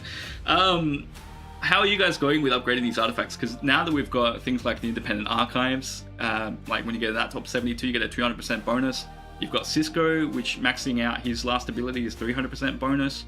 Then you've got the Maverick periphery intel, which again goes up to 400%, I think, for building efficiency for each one. So I mean, these add, but I feel the value of things like the artifacts going down a bit. The Vija stuff, again, like these are pretty cool. So maybe it's worth upgrading these. So if I got this to tier 4, 120% additional efficiency there, you can get these from the Maverick daily claims as well. You had a max mining speed crew on yours for a while in the 4-star systems. Yeah, that's makes sense for the 3-star mining there.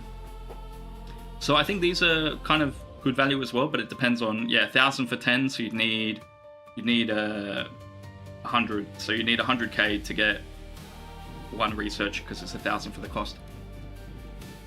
The Vija filaments, what do these get you? Vengeance parts efficiencies and surge parts efficiencies, so I need to do more surges. I'm well behind on that. I don't know if the value is really here. Even add another 15% on top of the other percentages that you can get from efficiencies for the Vengeance through the other research ways. I think if you're pretty consistent with upgrading stuff and you can finally level up with using uncommons, you can kind of get your Vengeance for the Vengeance Mine event. RG fast, faster. Have I finally bought packs? No, I haven't. I'm just going through the event store. Hey, welcome in. That's funny. So, yeah, 15%, it's fine.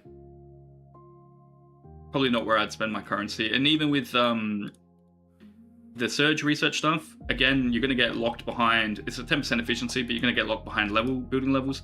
I can upgrade these because I do have the R&D building, but I don't have the Primordial Plasma, which we are getting through different events and stuff now as well. Oh, it's Popo. Hey, Popo. Change your name on Twitch. How are you doing, Popo? You still streaming as much? Last time I saw was you were streaming, what's the racing game called? It's Forza Horizon 6, which is interesting. Welcome in, Popo. Good to see you. Hope you're doing well. Bought 5 at the start of stream. Yes, I did. 100%. What else is he in the event store? But it's really good to see you, Popo. Hope you're doing well. I like the Vija Prime particle. Haven't streamed as much. Kids home from the holidays. Yeah, while they're home, that's fair. It's hard to like work full time and then find time for streaming and with kids as well. Like I can see, free time is a premium for you, Popo. So I get it completely. Still doing racing stuff. Red goes faster. Yes, it does. I'll give you a shout out as well. Red goes faster. So yeah, check out Red Goes Faster at Twitch TV. I like Popo, he's a good guy. And we've got a lot of great streamers that I'll get in and shout out as we go along as well. So yeah, I don't mind these, the Vija filaments. I think for me, the value is here in terms of getting another pool, especially now that we can triple pool. If you do have a quota territory or 4-star territory to triple pool your G7 materials each time it comes around. So for me, this has value, but again, like I'm working on that through Alliance tournaments whenever they come back. What else is in this event store? G7 bonus fronting, we've talked about that. Maverick peripheral intel. I mean, you could, but we get a lot of this through other events and mechanisms, so not something I would focus my currency on if I had currency. Prime outpost insignia, so this is for the 3 here, or the 4. Maybe more plunder and more medals or more outpost credits, because then you can upgrade the building faster. But yeah, I'm a bit sad that all the event stores behind the multiphasics. Dolomite, Officers, Premium Mirror Dust. They should have the new Premium Mirror Dust variant in here as well. Where's the territory stuff? That should be in here. I know it's new content, but I mean, that would probably get more people excited. PICU shards as well, I guess, if people are still working on PICU. Yeah, that's fine. Alright, let's go back to the... Well, I better recall that miner. See, already, like, not even that long of mining on the non-correct node, I'm already over cargo, so I'm going to recall that. Which has made mining super good. Priority Hey, 1 Chef, message from Starfleet coming in on secured channel. Alright, so let's go back to Unimatrix 0. So, the collective is adapting. Stand with Unimatrix 0 before the signal goes silent. There is a quick video as well. So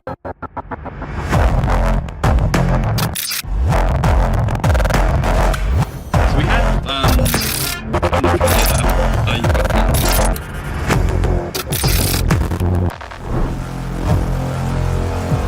it's probably very loud, apologies.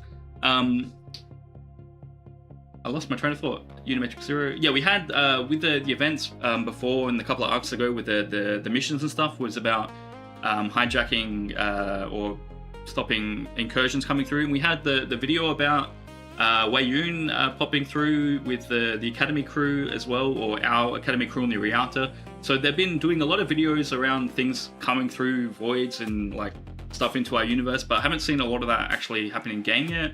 Unimatrix 0 being where a lot of the Borg would just be themselves or be humans, I guess, or whatever alien they were before they were transformed into a Borg.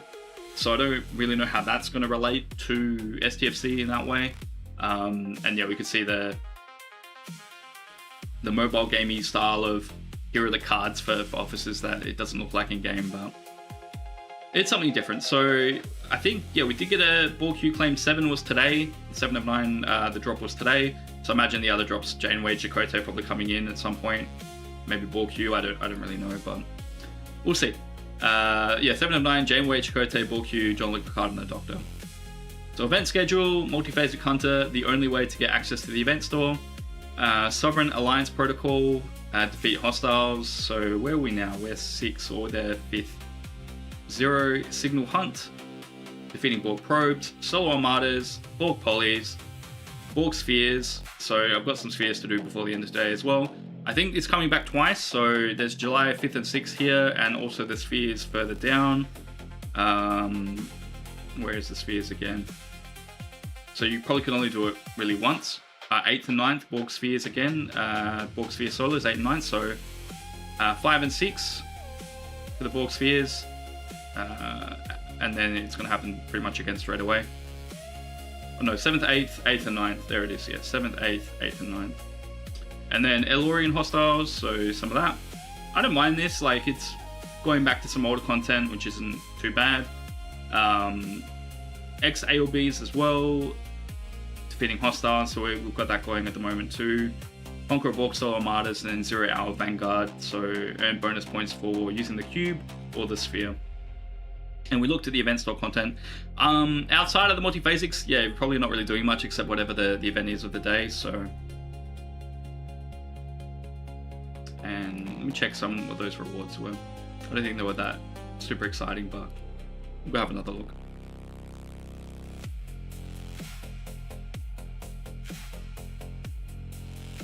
Yeah, these things I will want to get, the prototype stuff just for interstellar dominance. There's some Doctor shards in here too. I'm not fussed if I do or don't get Doctor. And the ALB, there's some periphery intel, which is good. And again, if you're doing interstellar dominance, you can probably get that amount if you're completing the SMSs as well. What else do we get? And building parts, yeah. So the class honors I think is really good. So I like that they're introducing a lot more recent currency into events. So I like that as well. The new stuff made territory greater event. Well, Red goes faster. It has and hasn't. It's given us, at least in the community, it's given us a lot to talk about and a lot to strategize around, and it's made alliances more active in the sense of going, or at least the ones that want to try to win territories, trying to get them to fight more. What is the other ship that has this on? Okay, I'll have to look at that later then. Have feelings you'll lose interest in territory very fast again? I mean, I'm kind of there already. if I'm honest. Because like once you work out the loop, it's like just do the loop, and you can't really get over that either. It's like I guess that's how I am. It's like, okay, I understand it now. I just do it day to day, and there's no like real new interesting stuff. And I don't think the game should try to cater for me in that way of being like every day should be different, because I don't think it should. But again, for me, after the first couple of weeks, it's more like, okay, well now I'm back to, I know what to do, so I just do it. I don't really need to think about it anymore. We've got the crews that work, so that's kind of where my head's at. Same with all the loops, really. Once you learn the loops, they're simply enough to walk through. Yeah, I agree with that. And I think the game kind of works that way as well, because you don't, well, I don't know, like, I don't think you want the game to be too challenging to get to the point where you frustrate the majority of players and then the 1% is happy. And you don't want it to be too easy, because then a lot of people kind of turn off and they'll be like, okay, well, nothing really matters. So the economy is significant for the game, and there's a fine balance between keeping people excited and things to push for, and then there's halting player progression, like with potential the start of G7, and then making people get so bored that they quit that way as well.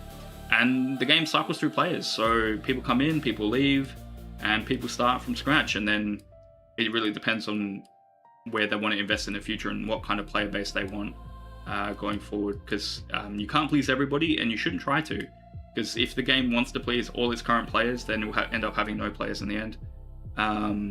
Game needs to stay not too complicated. I agree. Some still can't crew up to 7 years. Yeah, I agree, Ramscoop. I think there's a level of complication that it should kind of stay at, and if they do want to overcomplicate some stuff to cater for the 1 or 2% of players or less, then do it in a different way that isn't loop breaking or loop specific. So maybe have some kind of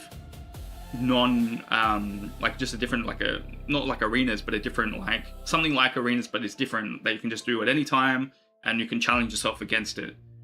Maybe going back to things like fuse trials, but making the normal progression loops relatively straightforward for people to understand and to progress, because we're getting to the point now, like each arc is giving us something that is required for the next arc, and then required for the next arc and onwards. But if you keep doing that, then you need to do everything to keep playing the game. But yeah, if you strip out some of those really high intent stuff and you let players do that at their own pace, I think that would be a good thing. Then you can kind of make players who are struggling like get more on top of their feet again and be like, okay, core progression stuff we can do. And we've seen the start of the core progression stuff with things like the Ascension Tree. I just hope that now that we've got this up to, I think ends at G4, I just hope now that this will go all the way up to whatever is just the end of before the current stuff. So at the moment it's G6, right? So this should technically go up to 60, and then 61 is current content. So I think that's kind of where they should go with this, because like if you're creating a fast path for a lot of players, then make sure that you can help get them there, and then help them catch up on so much stuff. So if I start the game a year from now, I might be able to play current content if I'm good like that. But again, there'll be a balance, and lots of people definitely need to set expectations and things like that. People leave for a break, try to come back and leave again. That's kind of the issue as well. It's like, to me, something like this is like the welcome back progression. So I guess if you're a returning player and this went up to G6, you'd be like, okay, here's your one research tree to focus on. Here's your whatever, maybe they've got a separate battle pass for those players as well for the month. And go, here's heaps of rewards to catch you up and get you into new content again. But I'm not a game designer. I don't really know a lot about economy either. So it's just thinking out loud, really. Too many loops and things to learn. Most casual gamers can't keep up. Yeah, it's not a casual game. Every time I talk to any of my family and friends about this game, it is not casual. They watch me stream, they see what I do, and they go, everything you talked about made no sense. Because it's a very complicated game in the sense of there's a lot. Not that it's hard to do, it's just you need to know a lot. And because it's not consistent across the game either, you think you know one thing and then it ends up being not correct, and then they change it on you anyway. Arenas, have they killed that yet? I still play. I wait a good 5 minutes or more before we get a match. I got really lucky last Friday. I ended up with what's his name? Oh, I've forgotten his name now.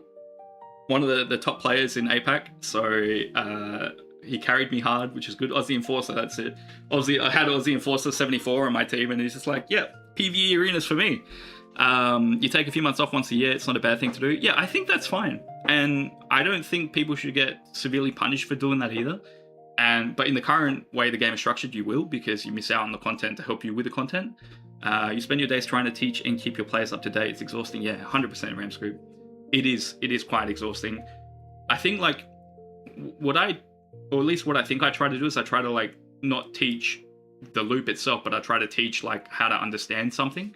So I think that's more important than actually understanding a loop. It's like, okay, where do I go to look at what the hostile is doing to me, what the Armada is doing to me? What does research do? What are these officers doing for me in general? And then tools like PhD or Spock's Club or anywhere else that you can kind of get stuff to kind of help you with this. Or that's kind of, it's more about understanding where you can get information more so than learning each individual thing, I think. You might miss out on the content, but you also get the cost efficiencies in the back end. Yeah, that's a good point, Fanny. I think that's fair. Like, the cost efficiencies are quite a significant way to catch up in the game, and they do give them out more and more as time goes on. So, like, for the Vengeance is Mine stuff, like, yeah, looking at getting a Vengeance 6 months ago versus today, it's very different, and it's a lot easier. All in your Discord, that's great. It's good. People who wholeheartedly refuse to use Discord, yeah, I understand the people that want to do that as well, because it's like, if they feel it's a game that they're casual at, they don't want to have to go outside to learn about the game. I think the game has tried to do that in the past, but even they've admitted it's too complicated at the moment. They can't have like a training system, and that they're kind of trying to do that with Ascension again, I think, as well. Now we've got ads. So yeah, the most fun part of the game at the moment is these ads popping up. Even when you're AFK for like 5 or 10 minutes, these will come back. They cause significant frustration for me because they just keep coming back and they block stuff for me, and I really hate it. I hate the ads. So I'd like to see them get rid of them. I know they won't. We've got the daily login calendar as well. So they moved out a lot of the bonus materials out of the battle passes into here, but even here, a lot of these end up being just the materials themselves. So where are they? Is it here? Or am I telling fibs? Maybe all of these are what they say they are. The other ones in the battle pass are just materials now, I think. For some of them, that's got 18 plus on there. So let me go.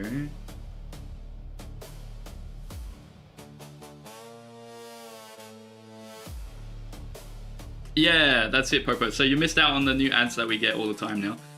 Yeah, so these now just have the like pass deal in there, or they have dilithium and they have tritanium, but this is because this last week is basically the interim week that you would have had before, but now the battle pass just keeps going on. And yeah, we've got mythic stuff now as well, and there is the way to upgrade from elite to mythic, and you can do that, and that's not too bad, I guess. But yeah, it's a lot of different currencies that are put in here to kind of spread out your material gain.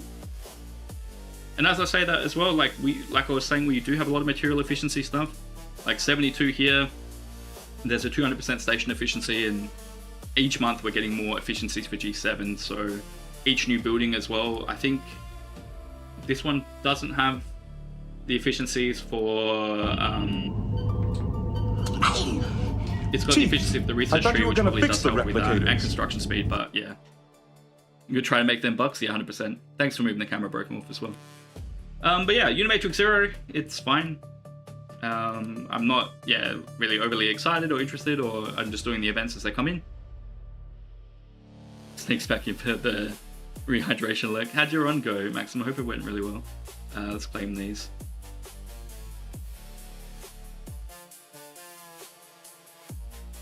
Just gotta have patience if they're high level enough that understand comeback. Let's see what I missed there.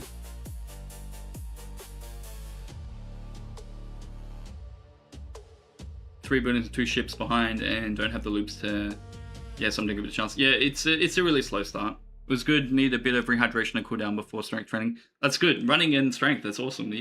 You're training for another marathon as well, Maxim. I like it. You're doing really well. Okay, so what events do we have today? Sector Supremacy. I like that they've got animated Spock here. I want animated Spock. I want an animated series event art come in. This has a bit of periphery intel after the 6 days. It's a fine event. It's not. We've kind of had the consistent thing of each arc is like, okay, hit aggregation, hit augment, hit this. I think that's fine. It's relatively easy and straightforward. Don't have to think about it too much. And again, this has got upgrade material, the class honors for the Starfleet campus, so I do like that. I don't know how far you guys go with these, or if you spend on the Paragon recruits, and you can see I haven't spent on the Paragon recruit probably for the last, or as soon as they introduced them, I think it's kind of when I stopped using my materials there, because using them for Vengeance is mine now instead. Unimatrix 0, so today I will do the Armadas. I'll only be able to get 2, because I need to finish off my Maverick periphery stuff anyway.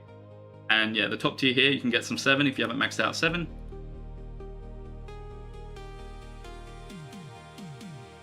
Duo waves, so I like that this is still here. It's the last arc's content and it's bleeding over.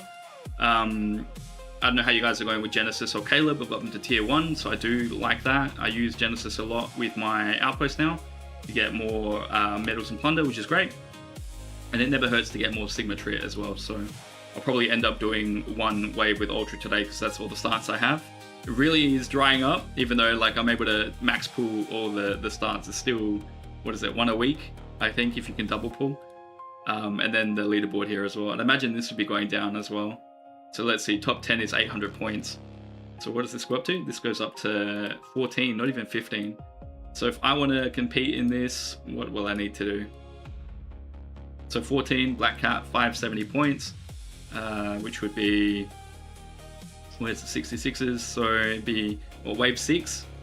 But then I'll be able to, if I do wave 6 once, I'm good. Get in the top 15 there. I appreciate the fact events push to continue older, newer loops. Yeah, I like that it's you've still got like the 1 month behind stuff. And this is what I was talking about before with the Aphelion stuff. Like, kind of in my head, it's like maybe it's almost at the point where I start pushing for this instead of pushing through for the Vengeance. What tier is my Athena? 0. My Athena is tier 0. Ram Scoop. I'm still waiting to unlock that one free to play. So yeah, spending materials here. So the G7, 56 points per. You can get quite a few Aphelion blueprints and some of the rep. Not the rep, sorry, the Sigma choice tokens. Research tree, Astronaut scores 5 points here. And when 160k points for 2 blueprints is there, I mean, it could be something to look at. Enhanced Independent Archives, Section 31, Class Honors, Luminous, and Quantum Cores. So again, you can spend these in other events like Interstellar Dominance, or you can spend them here. And the Athena parts and upgrades as well. Roll 1 Duo Wave Star daily. Yeah, the Athena's tier 5. Yeah, I think that would be good. I think by the time a lot of players get to their, I don't know if it's still going to be something that people are excited by, but I think it is good. The Athena upgrade path is good. Like, makes sense as a ship to actually. It goes pretty quickly, I think. Let's see. Where am I at with the Athena? 84 out of 200, so not too far. Yeah, it's a spend event for Vengeance parts, Fanny. Are you, what level are you at the moment, Fanny? Are you looking at Vengeance as mine? So I think I have the old, on Discord, I have the old scoring metrics. I can bring that up as well. And again, like, it just make your choice. Do you want to go for Vengeance? Do you want to go for Aphelion? Do you want to go for new officers? And then that'll kind of dictate your spending. There's Breen Hostels for parts as well, and also arenas. So if you get 5 kills in the arenas with your Vengeance, then you get parts that way as well. Let's see if I can pull up. Where did I put the last lot? Who did I send them to? I think it might be in MJ's Discord maybe.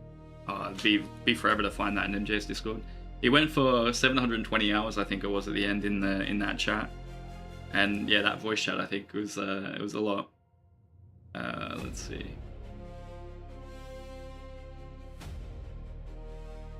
I'll probably have to scroll really far back for it, but basically it's similar things as well. Arena rank is NA and isn't budging. That's fair. I mean, yeah,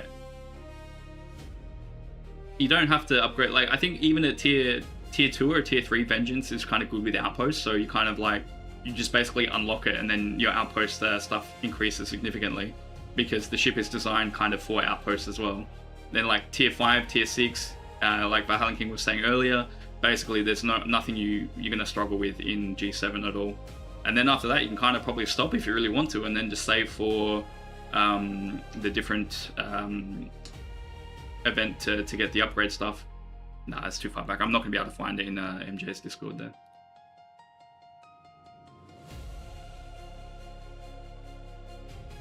Ooh, I get to reset one of these nodes. Let's see if we get a geode over here.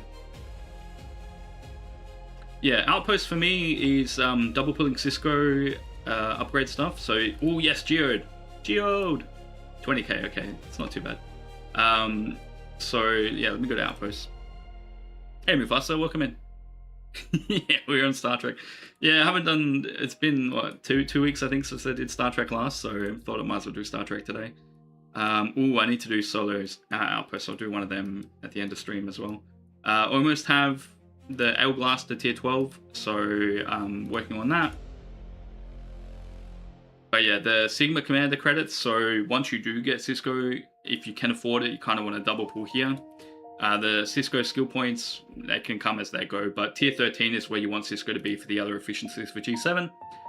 2 your nodes refreshing in 20 minutes if they're geodes, they're yours. That's okay.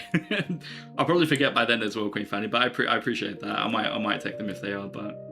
and yeah, so 984 blueprints left here for the Vengeance. If I don't go full PvP, which is upgrading the Hierarch, then potentially this is where I'll spend my plunder is on the Vengeance blueprints. So, something to think about. And for people who want to upgrade some older ships as well, the hijack refits are in here.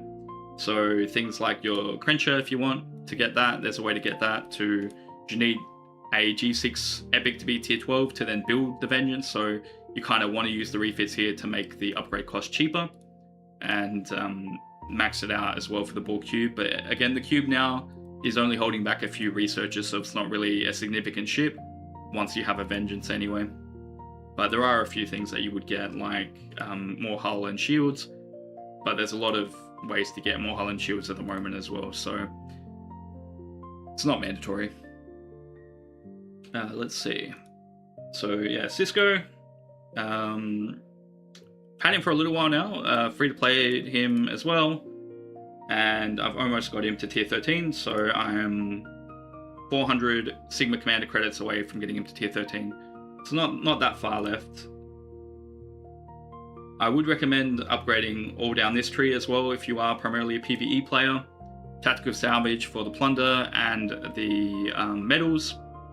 Then you want to get the elite credits to do the elite pools and upgrade your building as well. Because that's Stars will do that too. And then you've got the Community Leader, which is the cost efficiency for G7 Uncommon, Gas and Ore. Starts at 50%. And then on this side, you do have the repair buff as well. All your planning snouts for the Vengeance event, but could build G5 ships for Paragon. Yeah, that's a good call out there as well, Scofa. You can still do both events if you really want to, if you have all the Sigma Trit and all of that. Paragon G5 and below, and Vengeance G6 and above, because yeah, Vengeance is G6 and G7. But yeah, Paragon, if you wanted to, yeah, build G5 epics or whatever and get points that way. And then you can roll the dice and see what you get. But it's not something I've been doing a lot. Cost efficiency only goes to level 6, then the Commander rank 18. That sucks. That's alright. Thanks, Crisis, for bursting my bubble. What do we get at tier 6 there? And 18, that's significantly away, isn't it? What else would you get between 13 and 18 then? So tier 6 would get you 100% efficiency, which isn't nothing. So at least I can temper my expectations now for next week. But yeah, there's some other stuff in here as well. Apex Barrier against players, but it is ship specific. ISO. Yeah, everything adds up and little bits become big bits, but yeah.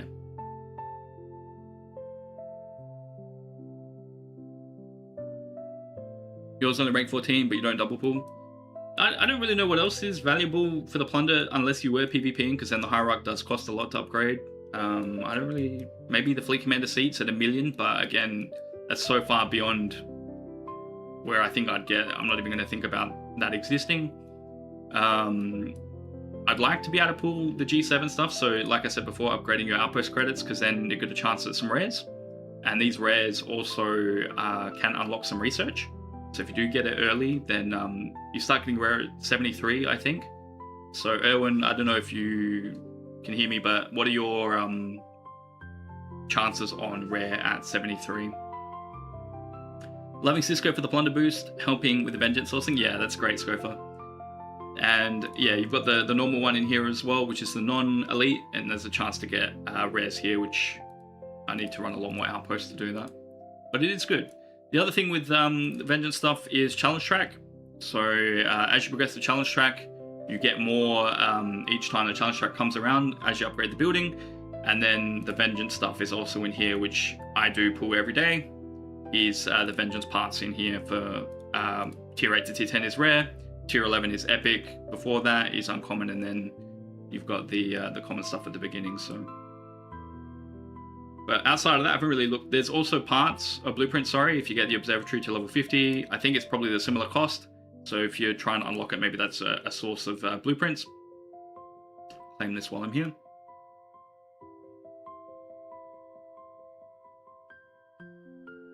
And there is also a lot of other stuff in here as well that I just don't even think about, but there are starts, so like epic elite starts, so it's not super expensive. 1250 for half an elite, so 5,000 for a double pool there, but 2,500 for an elite. And maybe we will get to that point where the income is significant enough that we can start doing that. And things like the multitronic unit, stasis field, this stuff probably I wouldn't really think about too much. And the strong box with the Excelsior and as you level stuff up. So in clear an epic 63 and a normal 66 outpost with loot crew, each can get you 10 vengeance blueprints. Yeah, it's really good, like especially without a vengeance. Once you get the vengeance Gopher, you'll be looking at 66 elite and 70 normal basically straight away. And then the 73 is the next big step, and I'm not sure what level of vengeance you need for that, but I haven't even started trying to like get there yet. I think probably maybe at tier 10 I'll start looking at it or thinking about it. I know tier 15 you can kind of solo the 73s with just the vengeance anyway in the loot crew, so that'll be the next thing for me to think about. But yeah, progression wise, 72 to 73 is a long progression. You want as much cost efficiency of Sigma as you can for pass steal especially. It does require you to upgrade a lot of your refinery stuff, and slowly getting there, about 150k of each resource away. So I might do a quick Spox Club and we can assess that a bit more as well. Let me just bring that up. Tier 13 and a tier 14 NE by the time you get the vengeance. Yeah, I think that's okay. Like, some people stop at tier 12, but when you look at like War Conqueror Armadas as well, you kind of want a second ship that can kind of be okay.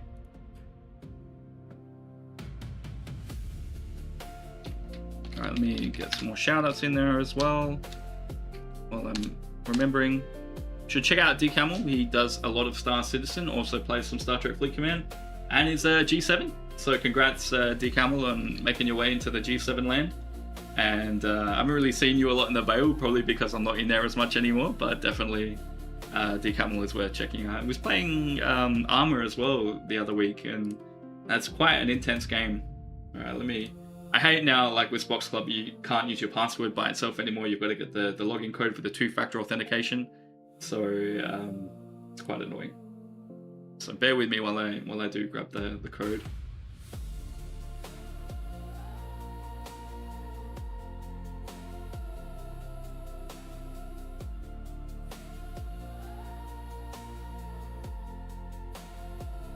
So many clicks, because I have like a streamer Gmail and a normal Gmail.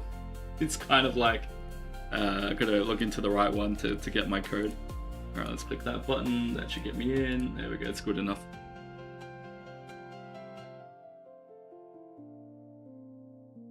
Okay, now let's reset everything.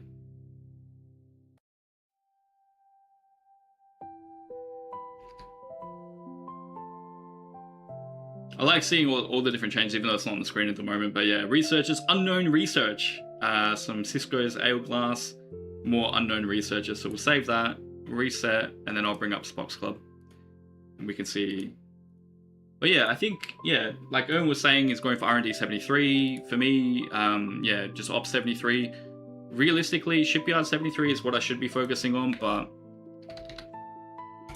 just getting to operations is good enough. And if you are getting into G7 to begin with, you kind of do want to start mining your Sigma Trit and your Sigma Dilithium, not Dilithium, your Sigma Par Steel, so that you can get enough progression to move forward. Alright, so the mining actually does make sense at that point, where it really doesn't before then. Okay, window capture, let me fix this up. It should be this one. There we go. Tier 13 opens up another below deck slot, so that'll help you a lot. Yeah, I think Tier 8 is another deck slot for the Vengeance, so... Oh, Tier 13 for your G6 epics, yeah, that's true. You're waiting to get efficiencies, and we'll push Vengeance hard at the same time. Yeah, I mean, that's fair. Sigma Trit is main bottleneck for you, Scofa. Fair as well. Yeah, Fanny, I've got the rep for the uncommon. I've got 128 out of 150 blueprints, so the uncommon it's not an issue for me. So I just have to get Shipyard 73.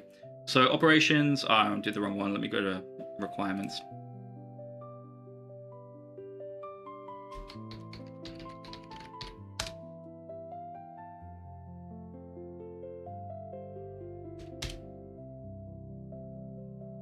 Yeah, I think with rep grinding, you kind of want to use any officer that has rep because it's multiplicative with exocomps instead of just addition.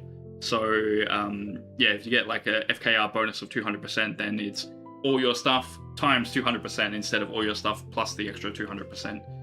All right, so let me turn on the fleet commanders so we can get a better look. We'll put it on gas for the moment as well.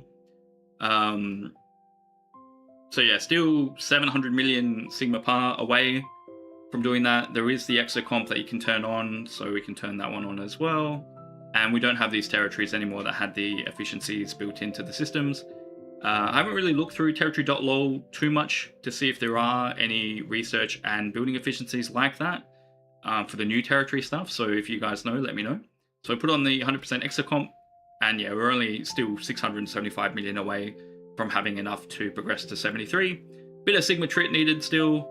The 7-star common stuff, you can use LAT to buy all of that. I have enough crystal, there's no issue there.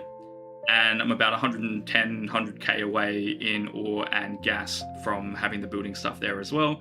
And funnily enough, I'm back to needing speed ups, so almost a year's worth of speed ups. So even with building efficiencies, so if we turn on some of those speed ups and helps, I probably still need to do more grinding in mirror with the Dauntless as well. Where's the transition one? 500%, this one. Forge exocomp, let's put on the 500% transition one. See how that works. Still 178, so it basically cuts that in half almost. So if I want to upgrade buildings, I should probably be using that.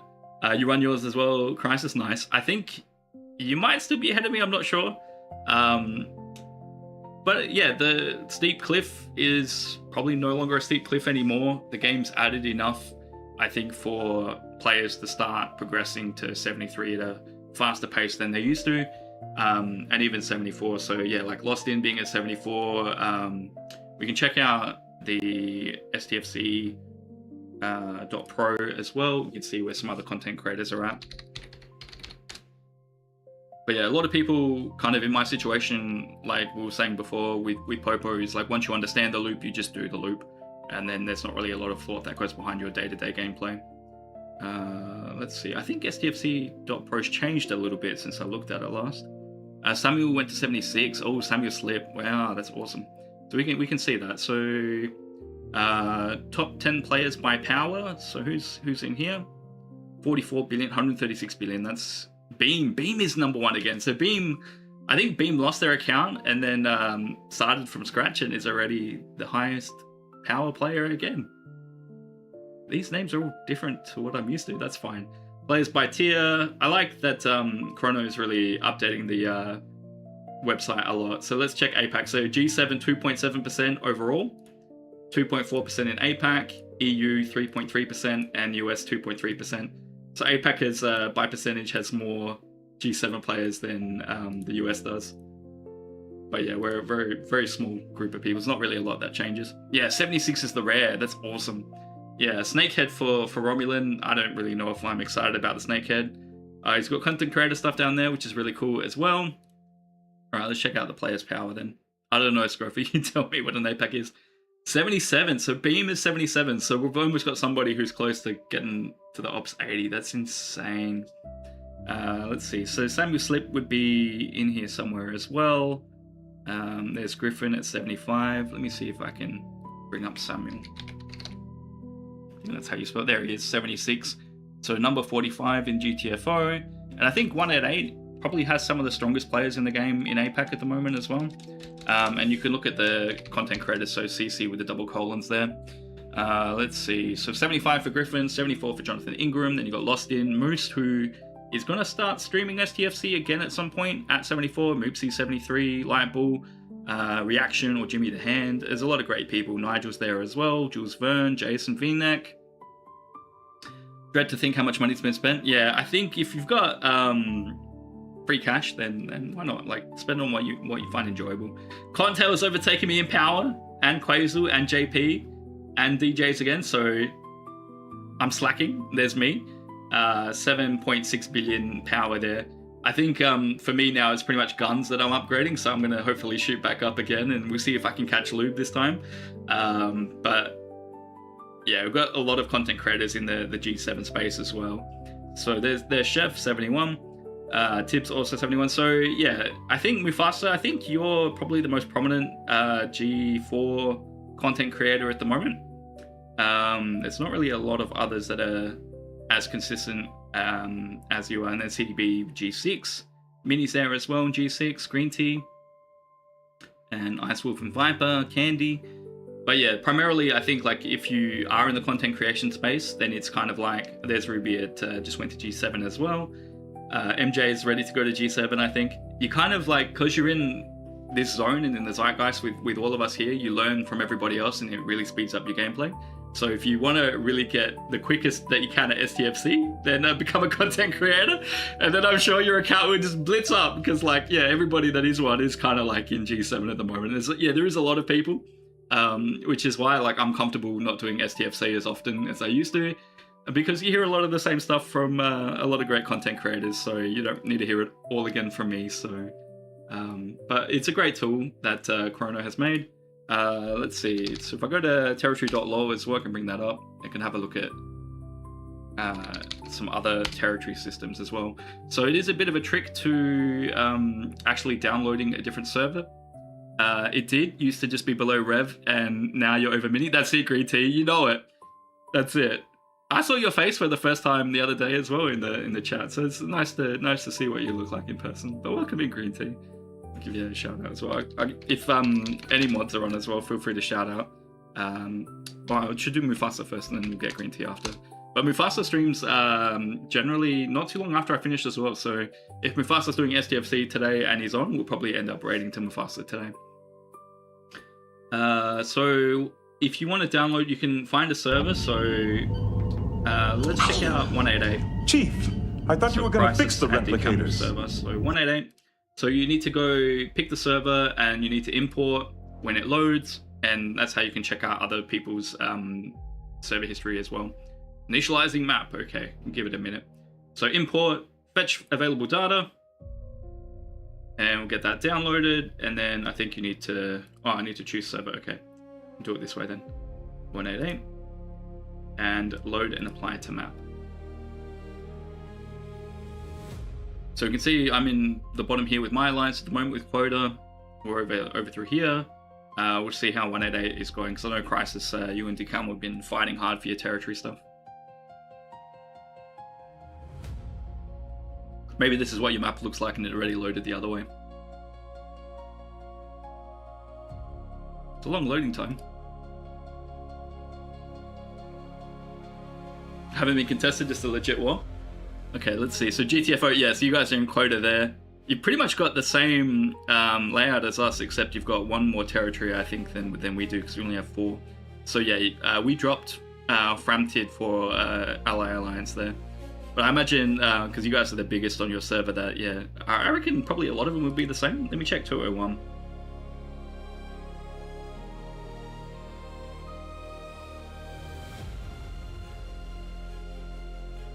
But yeah, who knows if they'll keep adding additional systems. I know a lot of people talked about like having the tier 4 systems in the middle of the map. I think that's a good idea, because then you can have them always be contested. But yeah, it would require a change of layout and stuff. Look at the Alliance power for 188, it's insane. Okay, I'll have a look at that in a second as well. DM, I think, is the biggest alliance on 201. If that's correct, will be, let me know. And yeah, again, quota. Interesting though, they've kind of gone the Neymar route and not the Duportis and the Brelin. So I think a lot of people are going that way. But yeah, if there's any servers you guys want to shout out, we can have a look at your territory really quickly as well.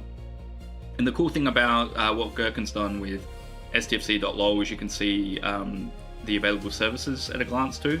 So if you're an admiral or in your leadership of your alliance, you can use this as a really great resource to plan out your territory and where to go. And you can see the time in your own time zone as well, which is really cool to look at. Yeah, lots of great stuff. And yeah, Funky's STFC.cfd, he's working on it, so I don't really want to talk too much about it, but it is there. And yeah, we could see Mufasa streams coming up, starts in 58 minutes, and Ultra in 3 hours for midweek STFC catch-up. So I think Funky's really found a gap that exists, and it's for knowing when the content creators are going live. And I'm over there somewhere, nice. And also the events coming up, so yeah, I'm keen to see how Funky grows that. Red Rum had an intense takeover battle last night. Lots of combat going on. Super jealous. Yeah, I'm still waiting to see one for us as well. So if we talk about territory combat, so we can talk about that quickly as well. We haven't touched that topic just yet. Same with England versus Mexico. Yeah, territory takeover. So how much of Mexico does England own now, Nigel? So yeah, combat, you kind of want to hold the premium capture nodes. And again, I don't think you can hold these while being cloaked either. I think there's an issue with being cloaked and being on a capture node. See if I can test that out. So let me see if I can cloak a ship and do that. And then we can talk about some PvP strategies, because not like arenas, basically here you can repair and come back really quickly. Yeah, you can't cloak? Yeah, I didn't think so, but let's see if it'll stop me from doing that. You will uncloak. Yeah, thank you for letting me know. I'd like to see that in real time as well, but I appreciate that. Thank you, Ramscoop. Okay, so it should uncloak me then. And if it doesn't, maybe it only happens in territory. Yep. So then we've lost the cloak there, and if I get off, yeah, now I'm uncloaked. Cool. Oh, it's a guess? No, but it seemed like you knew. No, but there you go. So like, yeah, if we are talking about territory takeover, some interesting strat, like we talked about before, having the research for increasing the time that you stay cloaked. So potentially the best way to go about it is have like 1 or 2 kind of PvP style ships. So you change your CT and FT over to PvP. If you're using G6's stuff, Naga below deck to get the base repair cost speed increase. And basically for you to, depending on how you want to go, but maybe, because you do have a lot of ships depending on the docks you have, maybe have a couple cloaks, but also you need to be thinking like you do with arenas. So you want to be looking at things like a Mantis, and then following on from that, like having multiple people with a Mantis in your alliance getting ready to sting everybody. And 100k Geode and Gamma, awesome. I'm going to quickly go grab that. Legend. Up 73, you've done nothing that cost you 7 uncommon for reference. Nice. Is this you, Fanny? Yeah. Actually, I just, where's F? I'll send F there. Thanks, Fanny. That's awesome. Thank you. You saved me a lot of time. Let me know how I can repay you. I'd like to do that with some way. So Mantis, like, it's a great way, because Mantis ability, minus 70% to critical chance. This one here. So minus 70% critical chance, critical damage, and shots. So delay weapon fire for 1 round. So a lot of people have the research that counters that, or use a Titan to counter that. But yeah, you want to be doesn't really matter what level of player you are, you can help your alliance in territory takeover battles. So you want to be thinking about the Mantis. Also, the GS-31, so another ship to kind of negatively affect your opponents, and you want to save the beams and target depending on what you target. So you can target other Mantises, so you can click on a Mantis anywhere, kill it just with a beam, a single beam, but also you can try to PvP them with the Gravitational Blast, which will help your bigger players fight those battles as well. So if we go to the Starships tree, Gravitational Blast is over here, and Apex Shred against players, so we can buy the blast. So if you, depends on your research as well. So if your bigger players have all these researches done, then they'll get the bonuses, so 125% there. Also, there's other things as well. Where are the other PvP ones? Apex Barrier against players weakened by the blast, so you can get another 10k Apex Barrier, which isn't really a lot these days. Critical damage, critical chance against players, increases your critical chance, so if they're trying to reduce your critical chance. So basically, if you are a smaller player, the way that you would help out your alliance is you can have like 4 or 5 cloak ships, or 6. You could use a Gravitational Blast on the big players, Mantis Sting the big players as well, and keep those coming back because they're relatively easier to repair. You could also think about maybe using really low level ships and just instant repairing them with LAT and then bringing them back straight away. You could also be having your base in territory as well and keep coming out and doing the same thing. But if you are a lower level player, it is a lot easier to crack you as a bigger player, and it's more fun to do it as well. So if you come in, like I come in here with my Vengeance and be like, looking at Silent, be like, oh yeah, I can take that, and then crack Silent and all his ships. And then that kind of makes it harder for Silent to participate because they're going to defend their base as well. So something to think about. Yeah, and outside of cloaks, potentially speed as well. So as you would play arenas, potentially there's no speed cap here and there's no player level cap. So you might want to speed crew some bigger ships. And realistically, the GS-31 kind of is a beast in combat. So you can take out some G6 epics or rares or even uncommons with a really well crewed GS-31 with PvP tech. So something to think about that way as well. So you can still be really supportive. And then, yeah, looking for targets you can kill. Don't force yourself into a battle that you know you're going to lose, because there's no benefit there. But if you can stay alive, run around and stuff with speed, you can hog the nodes, or you can kill the players you can kill. That all of that does help. And as soon as we know how much an Armada scores in the TC takeover, that would be nice. But I don't know if I'd recommend doing one during TC at this point in time. But yeah, there's a lot you can do, so don't feel like there's nothing you can do. Last big battle was involved, we had a team of Mantis Stings or the opposing team ships. They had all cloaks, so you couldn't warp out any ships, and we targeted the other systems. Yeah, that's the thing as well. And because like when you get to a 3-star or a 4-star territory takeover, how do you position your defensive forces or your attacking forces? Because there's going to be different people in the different systems, and there's going to be different ways to score. So you might work on holding 3 out of 4 systems, or 2 out of 4, or split across everywhere. But I don't know if anyone's actually done the point calculations for stuff. I don't know if it's the same number of nodes in each system. Probably is, isn't it? Just a different layout. But it does get more interesting, and I like that. Because we haven't had a big battle in a long time. Let's see, maybe this has less. So 3, 3, 3, 3, 2, 2. So let me check another system then. This one has 6, 9, 12. So there's a lot more here. So yeah, probably quota beta would be more important to hold than quota alpha. Let's have a look through here again.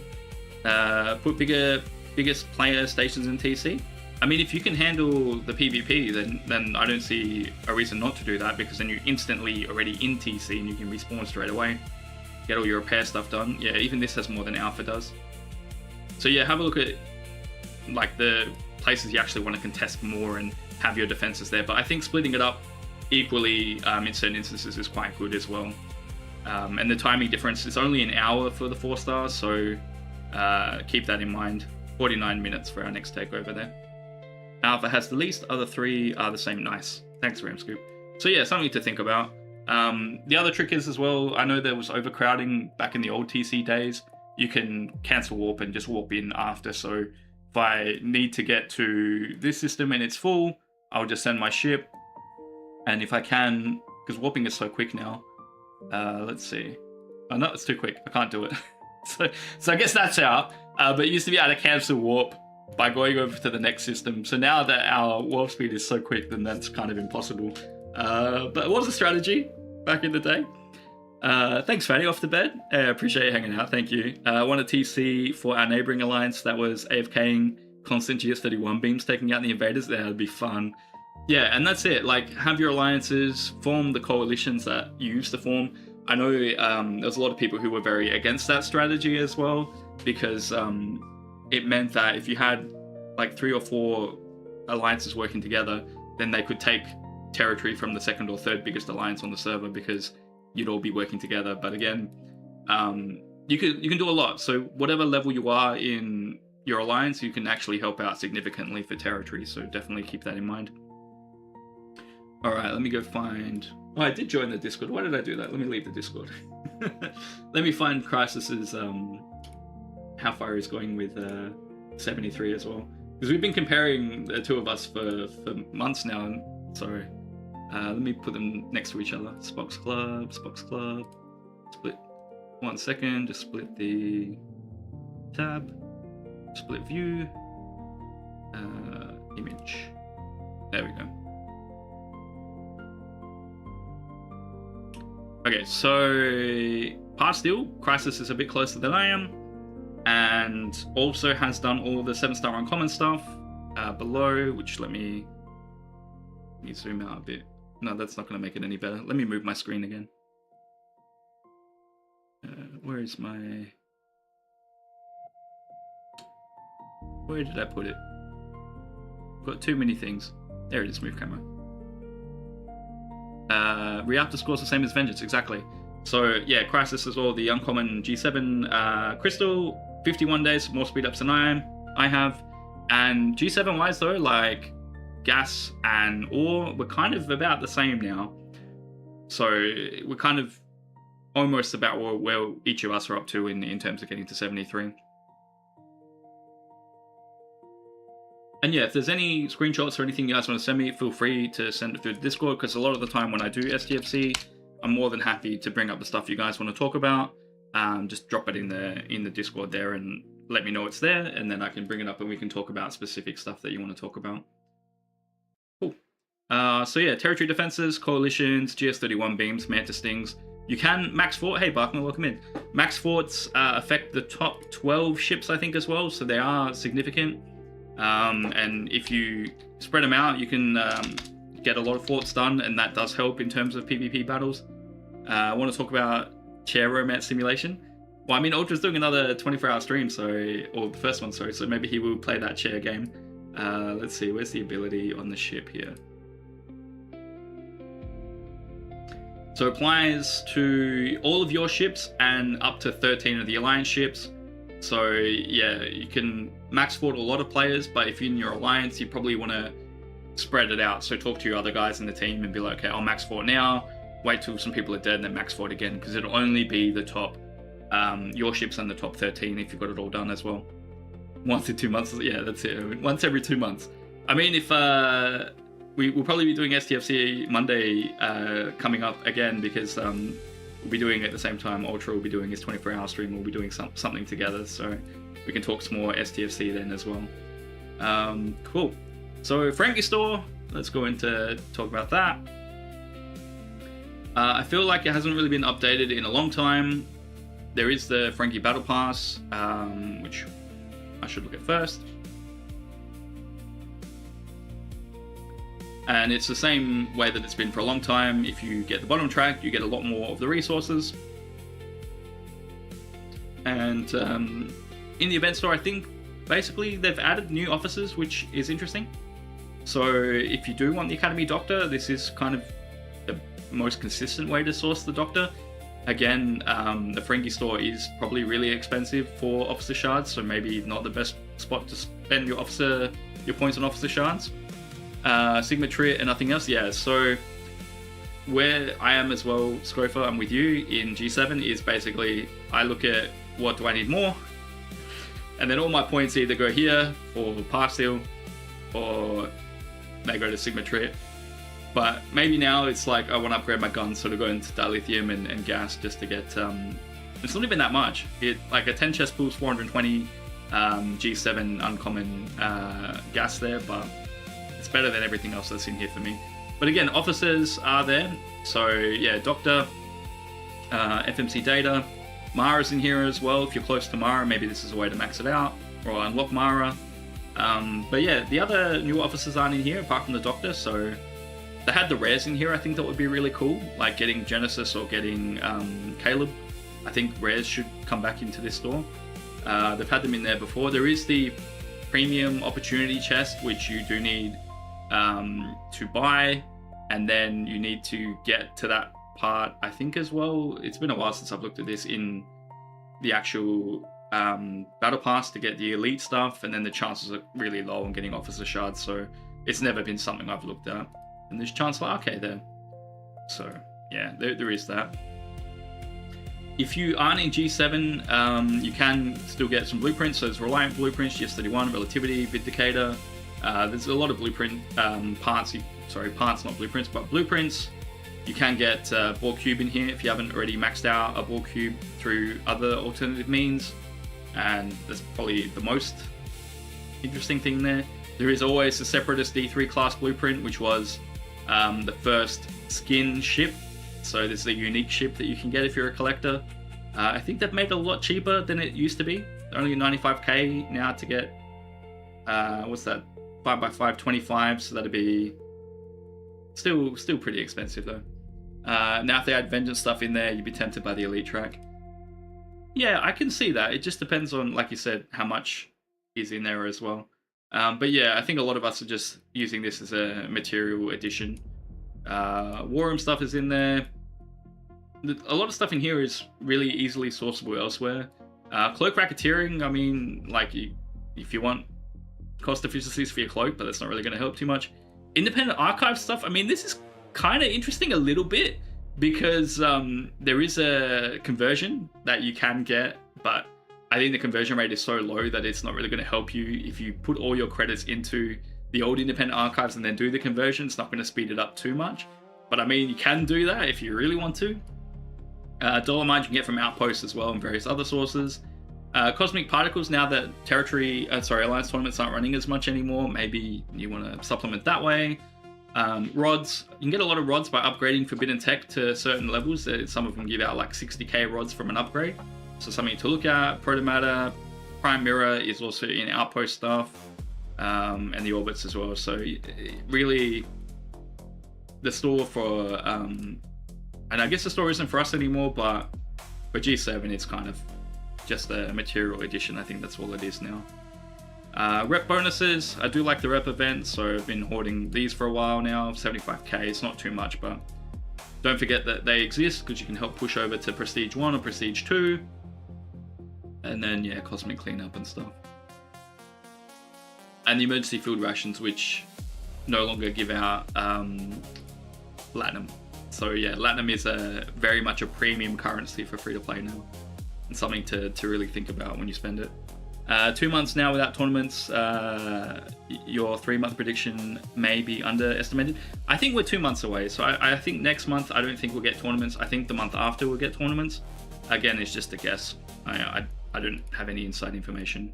I don't know anything, but judging on like where we are in the game, like all the other conversations that have been had, so I'm imagining it'll be probably 2 months. I know it's coming back. Like it will come back at some point. It's gone and come back like 6 or 7 times now. So we've activated the territory service. So I am kind of getting more quantum prisms with the 50 exchange. I probably won't need that many, but why not? There. And again, if you want a bit more of the Fleet Commander Cisco stuff, there is a 20 or a 40 drop. I'm only single pulling this for the 20 drop there, so but it is another source of Fleet Commander credits. Cool, I think we've kind of discussed a lot about all the new stuff. Do you guys have any questions around the new Arc and Territory and stuff, and how you're feeling about things?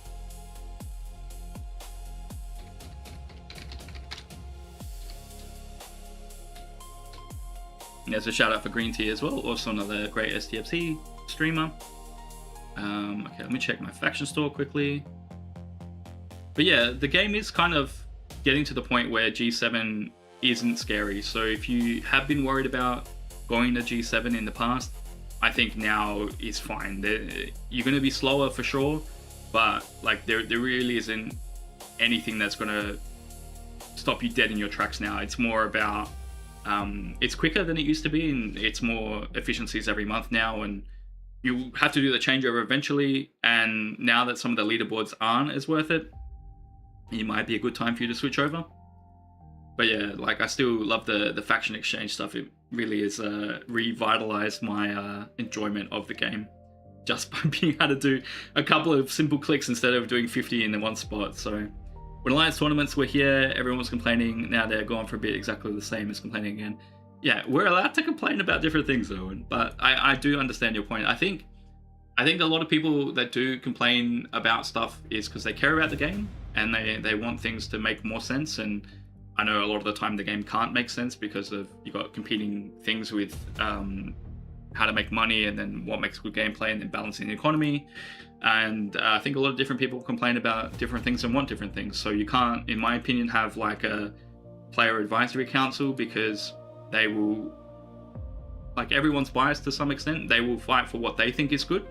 But again, what is good for one player isn't good for another player. So you'll never find a balance, in my opinion, with a player advisory council either. And the only thing I think would be good in that context is to see if a loop makes sense or works. And outside of that, I think anything economy-wise should be just left to the game to work out the economy, in the sense that they can control and help players progress, but also control and make sure the game is still stable. And again, I'm happy for people to disagree with me on that, which is fine. Like, that's what's good about this game, is there's no right way to play. Been G7 for 3 weeks now, I don't regret it. Rewards jump a lot, much more G6 stuff, and you can still do the dailies and the challenge track, no bother. Yeah, I think you've done it exactly at the right time then, Scofer, is if nothing is an issue for you in the progression, then you've done it perfectly. Like, and even then, if you do miss out on challenge track stuff, it's not the end of the world. Like, you'll be able to, as you said, use the 7-day and the 30-day chest to bolster your G6 epic up, work your way to getting the vengeance, and even if you're not doing your dailies to get the surge start, you can still pull a surge start every day through the Maverick store now. So there are alternatives to some of the content. The harder issue is actually running them, because I've missed out the last like 4 months, because like, well, not 4 months, I'm exaggerating, because I'm streaming during Mondays, so it's like always miss surges, but it's fine. So there's no problem there. But there is the Bell Shard start here, and I think once we do unlock free-to-play, or not free-to-play, the Borg Sphere, you'll be getting more general credits and the epic credits as well. So chuck your Dauntless in and forget about it. Yeah, that's it. The problem, yeah, maybe I should just do that by myself. I'll just do a surge start as a one person player and just get some generic points, because I'm only single pulling the surge research stuff, because like I don't run it enough to have enough to double pull in the week anyway. I know some alliances do enough surges that in a week they can double pull, or at least single pull in a week, and then they'll do more and stop after that. But yeah, I've just not timed it well myself. That's where the progress is to find.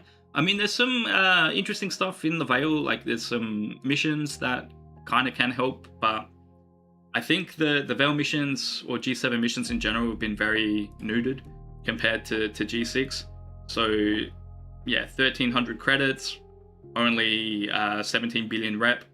So like, I mean, missions are good. Like, they're fun to do, or fine to do.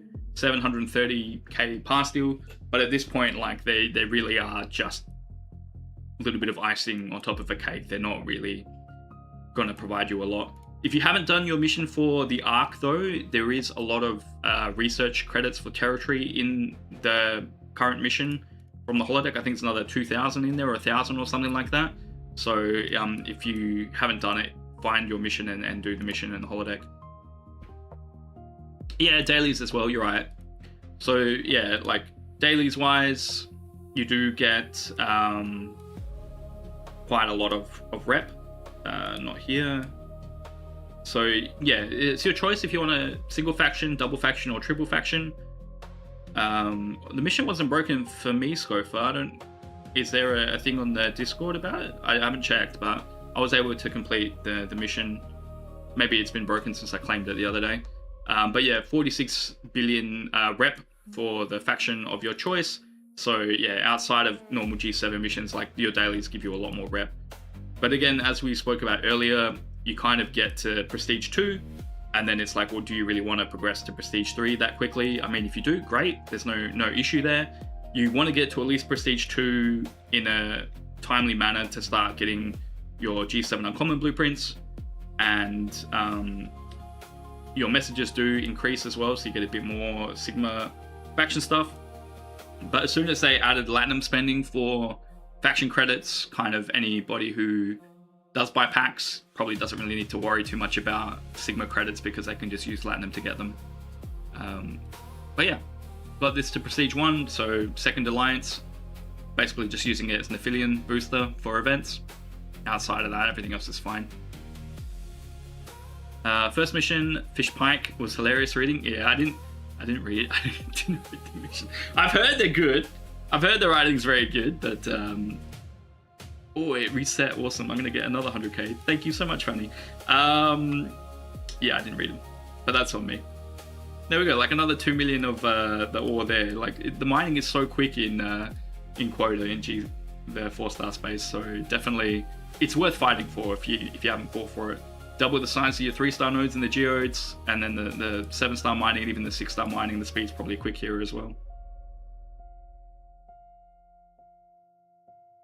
Yeah, 1.5 million in an hour, so yeah. Tickets, if you haven't claimed your tickets.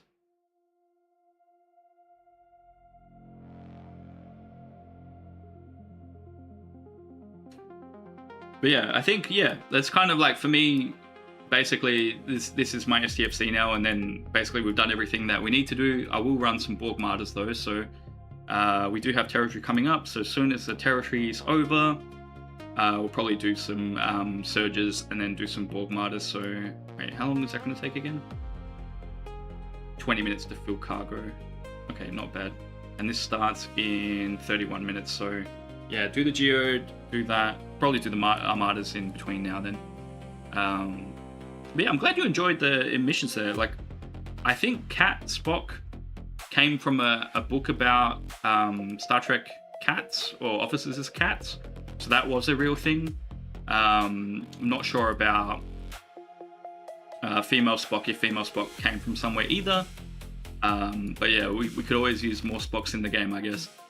Second mission and not showing in the mission tab. There is that one that didn't show before, but this is the third mission now, Scofa, I think. So I think there's been a third drop. Comic series Mufasa, okay. I know you've got some Star Trek comics as well, so it's very cool. Yeah, I showed earlier, but I'm gonna start reading. My friend got me the Ultimate Star Trek manga, so I'm gonna start reading that and seeing what's in there. So that'd be a lot of fun as well. Restart needed and find out. Yeah, Darmok Amok. That one I think has some good territory research tokens in there as well. I'm doing Armadas. Okay, so I need a Explorer. There we go.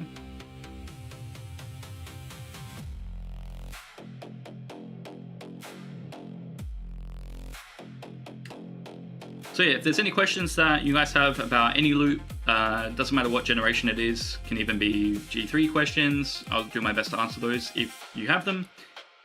And in my opinion, there are no silly questions. So the whole benefit of talking to an STFC streamer is to ask any questions that you have or share any opinions that you have, because there is no right answer for a lot of things.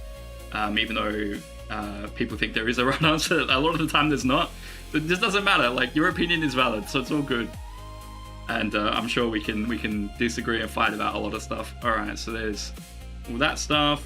Probably should max 4, even though I don't need to, but it just is a lot quicker. So we'll get Titan there. I'll only do the 2 Armadas, and again, the next event will be starting in like 2 days anyway. So think about what you want to do there, how you want to spread out your starts. Recall this as well. Don't tempt you, Erwin.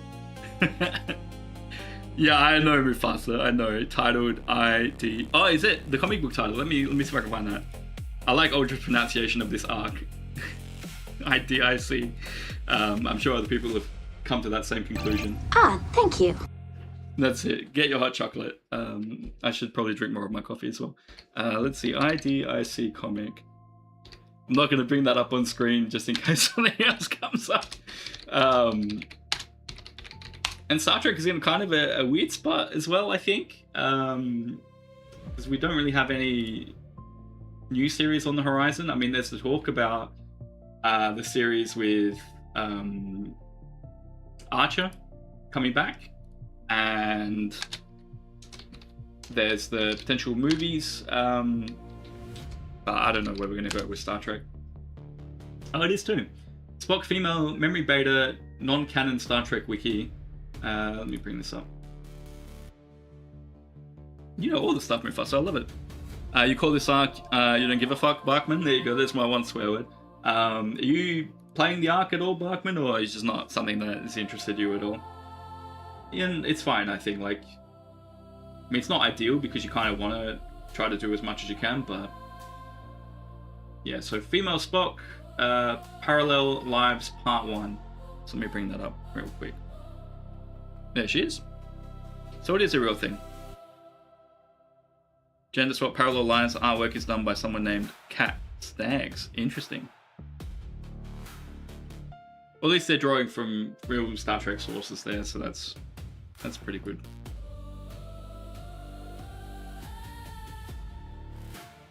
Wait, are we doing surges? No, okay. I don't want to miss surges today. I'm doing STFC so I can do surges. Okay, so we recall that. We'll get the Borg Armadas going. And yeah, so Borg Sphere soon. I'm looking forward to that. And yeah, to get the refinery for the dual waves, I think has been quite good to me. So being able to really supplement a lot. So let's see. Be able to like double pull everything. That's where I'm getting the Doctor Shards from. And yeah, the G7 stuff, like 150 refined crystals every couple of days. So, and some of the officers here, if we get lucky. I'm not really getting any laurels because already laurels used to be the currency that they said was going to upgrade all officers. And as we know from Spock's Club or STFC.space, I think it is, the new officers don't require laurels to upgrade at the moment, so I don't know.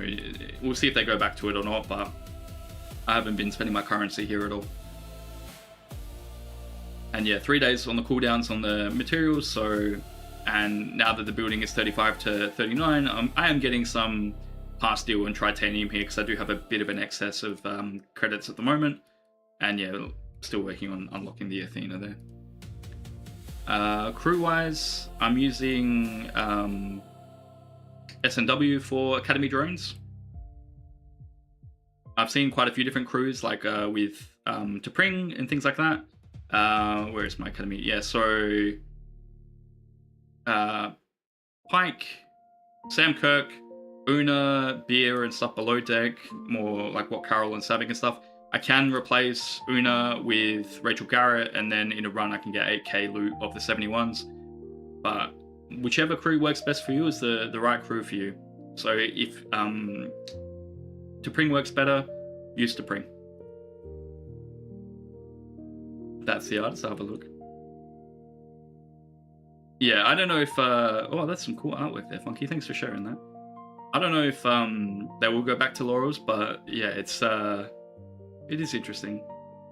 Do you know how this person got to do Star Trek art? It's cool that they've been given the license to do that. It's nice. I like it. Okay, so let's get the Armadas going, then should have that ship back. I still use the Defiant, so why not?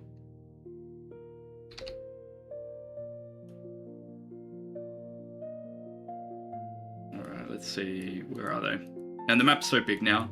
Like, I'm waiting for them to kind of like amalgamate some of the stuff in the map, but I don't think they will. And I don't know how you guys feel, but I'm kind of happy that you don't have to be in Vale to do some of the newer stuff. So I'm like, yep, that's good for me.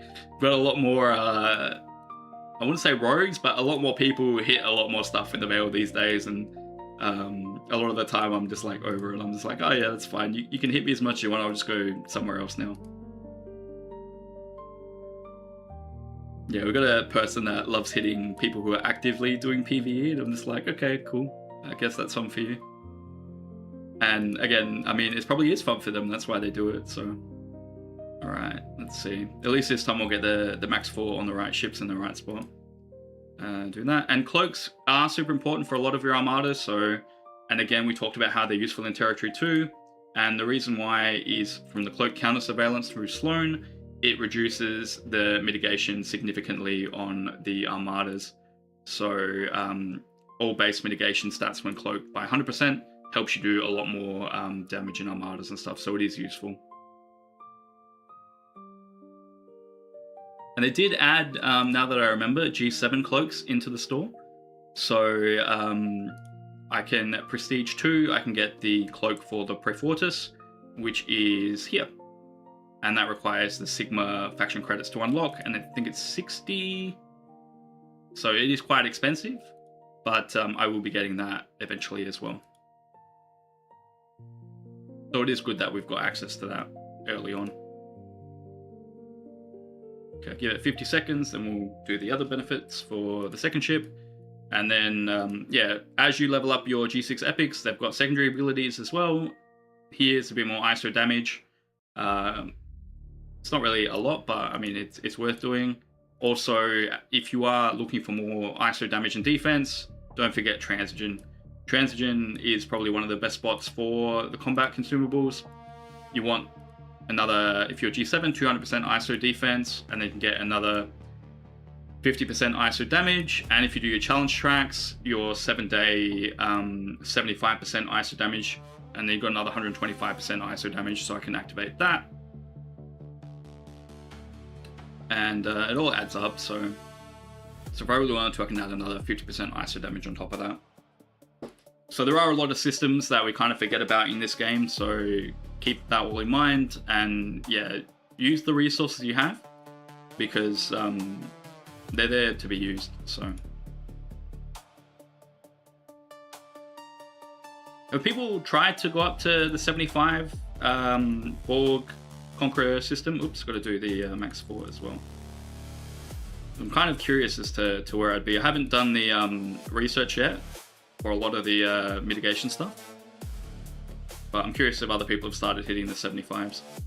And realistically, there's no really good reason to do it, because like you can kind of triple pull the intel stuff already. The only reason probably to do it would be to get more credits in your challenge track, or your Maverick track. So maybe if you can get to the next step, then it'll be quicker for you to finish off the track, and then you can save more Armada credits for something else.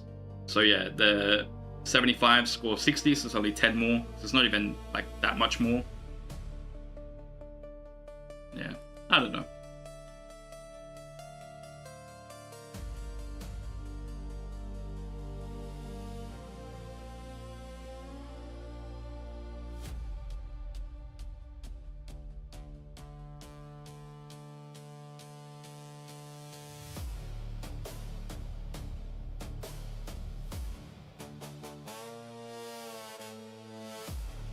But yeah, I mean, this arc has given us a lot to talk about, so I think that is a good thing. I still think there is a lot of room for them to improve on Alliance play and Alliance tools. I'd like to see them get out of Discord more and into the game stuff more. I know they've added in like the official content creator tag that you can use now if you are an official content creator, which is great. And they've even put in the patch notes as well in the, come on, go to. So they've even put in the patch notes in the view screen, so you can see Dr. Anchef talking about the arc.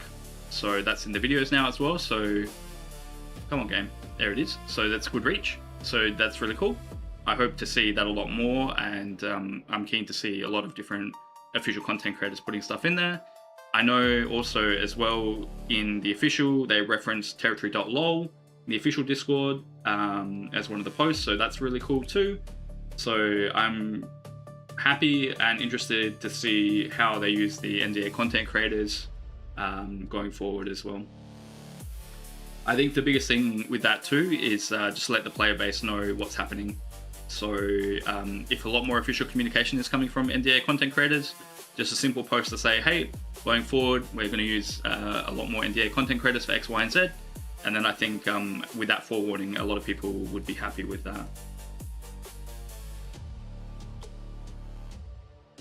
With the Borg solids as well, you can't forget that you need an interceptor, a battleship, and an explorer. I think it's still going to be annoying going forward, and I'd love to see the change where you just have to single ship it. Because like with a lot of loops, like the first thing I think about now is like, what would this look like a year from now? And for me, still requiring 3 ships to do this, even if one is a re-outer, I'm still like, oh, it's 3 ships. I'd rather just have 1 ship. Because at least with Outpost, like I'm at that point where I can solo with a vengeance now, most things. So it's the barrier to entry is a lot less. So if I'm really tired at 2 in the morning, I can still Outpost crew a ship and get that all set up. There we go, all done.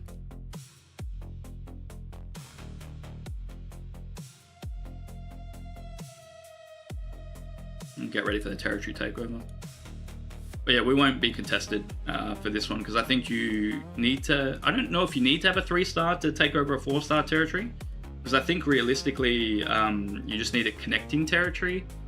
But again, I could be wrong there. Let me see if I can check out the takeover rules for that. No, that's not it.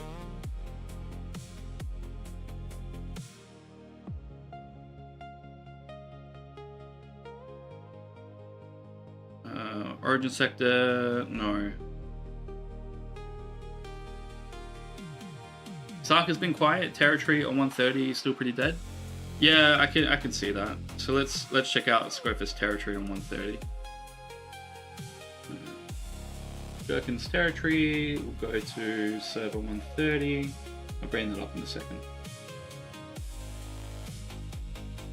And yeah, that's kind of like why I haven't been doing a lot of STFC streaming, as I've said, because yeah, there's only enough content to talk about it for a few hours, and after that's kind of like, let's get into speculation territory, which we can. Have you guys played the Outpost demo for Star Trek Outpost? I kind of feel like that took a lot of the thunder of potentially what Outposts are going to be like for STFC. We've got Dreadnoughts coming up at some point as well, which I'm keen to see what Dreadnoughts look like. But yeah, Clash of Clans and Star Trek Outposts versus Star Trek Fleet Command Outpost stuff, I think. I don't know. I think it's too late now. Like, even though they said it, it's kind of like, I feel like it's too late. But again, it could be very different. We've got Star Trek Warp as well. Like, I know there's a few people keen on playing Warp. Tibbs's verdict on Warp was that a lot of what's been there has been done before, and it might not be very interesting. But I'll get Tibbs's verdict again when the PvP comes out for it. We've got Star Trek, what's the horror game called again? With Roy Laren, so that is going to be really cool. I'm excited for that. It does get hard to continue on just hot topics for sure. Yeah, I know. Yeah, and it is hard, isn't it? Like, because I feel it's funny. I was talking to some people the other day, and they're like, "Oh yeah, like I feel like we just go in circles." Like, yeah, of course, because like we've talked it to death. Like, what else is there to talk about? And then it's kind of like I feel when we get into the territory of like talking about Cameron and stuff, and it's like, okay, cool. We've all heard about Cameron. We all know that stuff is getting better or not getting better, and they're doing stuff. It's like, what else is there to say? Like, it's kind of done at that point, right? I like to kind of stick to what's happening in the game more. Because yeah, that's the fun part for me, but that's all good. All right, this can stay there on the Geode anyway. Let's see if it's going to reflip again in 3 minutes.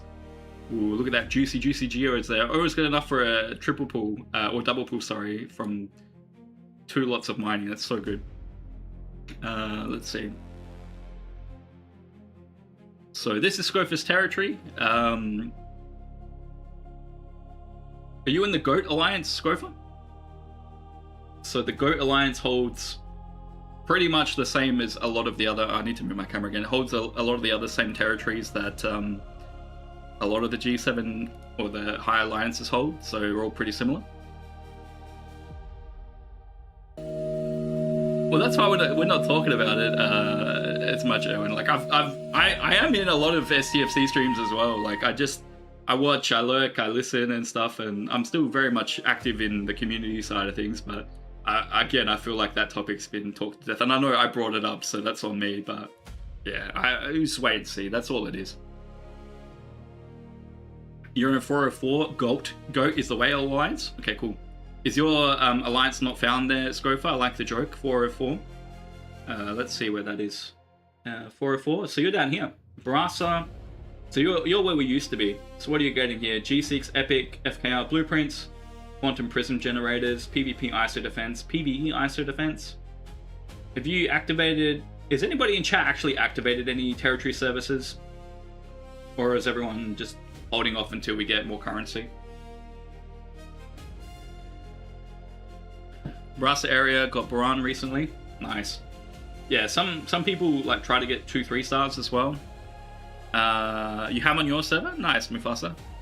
You don't have any active crisis? Yeah, I can see that. I think the only one we had active was the other currency, which can't really use that much either.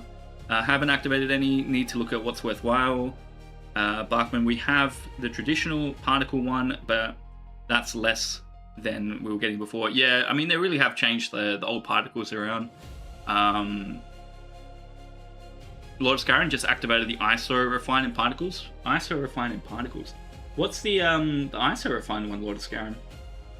Because again, I haven't really spent a lot of time looking at the service list, so let me move this over here. Green Tea activated a few, but we just merged yesterday, and you haven't familiarized yourself with the new alliance. Well, merging is good then. I guess there's some growth there. So activated ISO refining particles. Let's see if are they the old ones, Lord Scarron, or they're new ones there. G7 rare blueprints. Wow. Because the other thing with these are basic ISO. Yeah, that's fair enough. It's still good because you need basic ISO for one to capture anyway. I didn't know that rare FKR blueprints were here as well. Because with territory, we don't know at this point if things change every month. Because the battle pass now is a month, so however many days that is, and I'll go back to the game really quickly. The other stuff, what's it called? This stuff is like a month.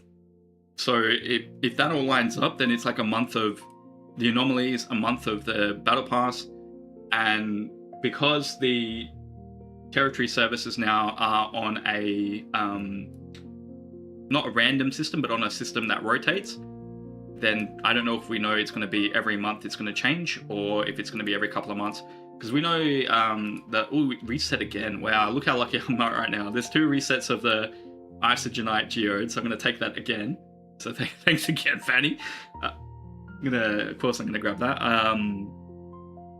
Yeah. I don't know if it's going to be every month or not. But yeah, G7... rare blueprints would be cool for some players. Uncommon FKR. G7 Epic as well. So, I don't know... unless the NA just means that... Well, no, I guess the services would be there. So I don't know, maybe like 6 months down the track where people are looking at Epics or longer, then they'll be like, okay, you can get them from here. Maybe it'll be good. I don't know what the pull rates are like. If anyone's got any of these... G7 or the Vengeance blueprint, or even the G6 blueprint there, I'd love to know what the actual pull rates are like and how expensive stuff is. So do you know, Erwin, how expensive it is for one blueprint? Secretly hoping we'll be challenged this evening. Somehow already know it will be quiet. Yeah, it's nice to get the fight going, but it's even nicer to win. Ship blueprints from territories are always expensive. Yeah, they will be, but like again, like just to get another G7 uncommon blueprint like saves a lot of the Sigma credits, so I'd still do it if at the point we can afford it at a normal pace, which I don't think is too far away, because like we talked about the research upgrades and stuff. I feel like we're not that far off of the loop actually getting reasonable.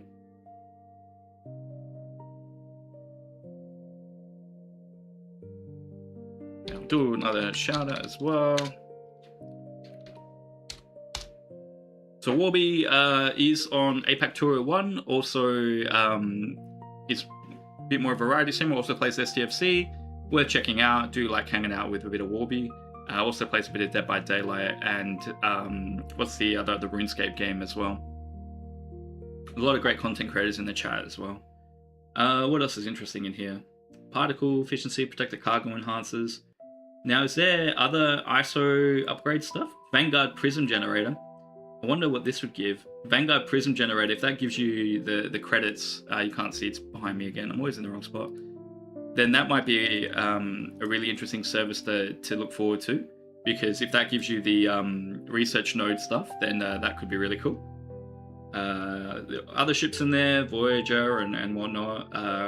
Some research stuff. Old Phantom stuff, NX stuff. Yeah, Quantum, Luminous. So those generators could be good, but yeah, it's going to be a slow start, but we're going to speed through it really quickly in the end, I think. I'm glad they did look at it. Ooh, let's see, what do we get for construction speed? 200% cost efficiency for Pasteel, Tritanium, and Dilithium, and Sigma as well. So this is 200%, so that's good. Currently not available for server 130. So yeah, again, something like that for the progression through 73 is good. Let me check the Vanguard one again. Each day in the territory refine to Alliance members 25 and up. So it does require 4-star and progenitor relay. But there is a refine for the premium research credits there as well. So there could be a few things to look forward to as territory swaps over every month or every 3 months. I don't know what the frequency is. Cool.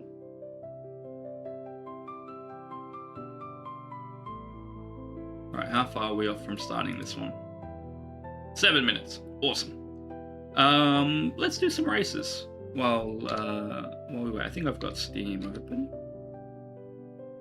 But yeah, again, if there's anything you guys want to talk about STFC-wise, Star Trek-wise, or anything else, more than happy to chat that as well. Saw the Backrooms the other day. I enjoyed it.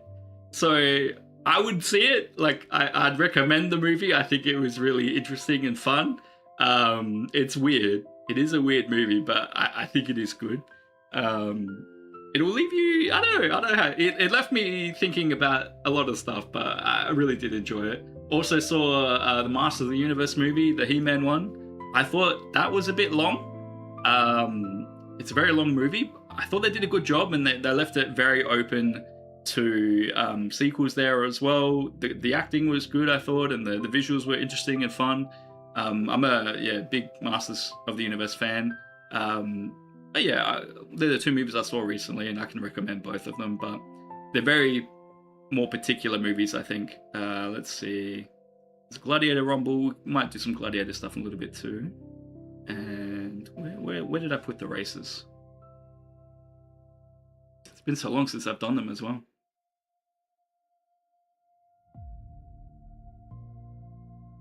And yeah, we just finished Detroit Become Human, the other stream. So I'm not sure what game I'll play next, because I've got Battlestar Galactica, another run to finish of that.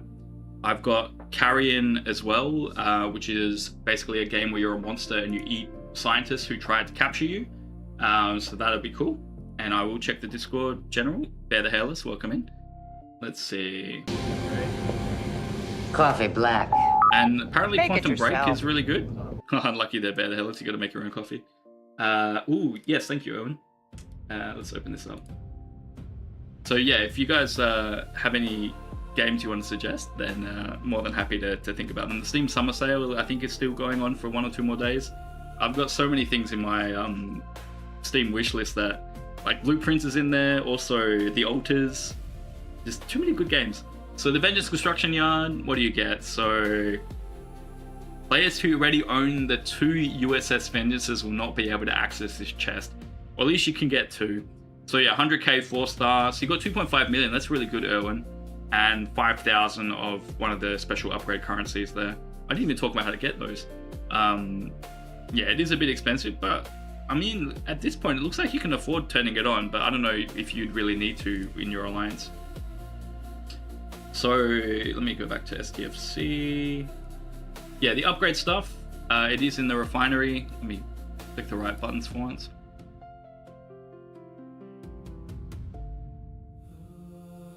And you do need the old exchanges. So you need, sorry, not the old exchange. You need to do 2 or 3 star pools to then convert to progenitor stuff. And then there is no cooldown on this, I think.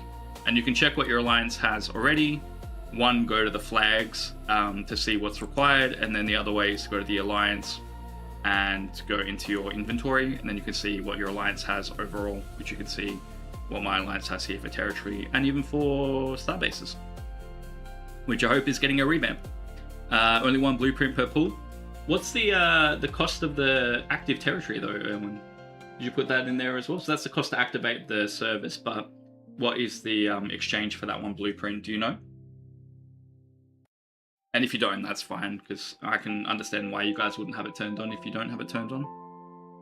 Alright, let's see. Let's get this up and running. 1 second.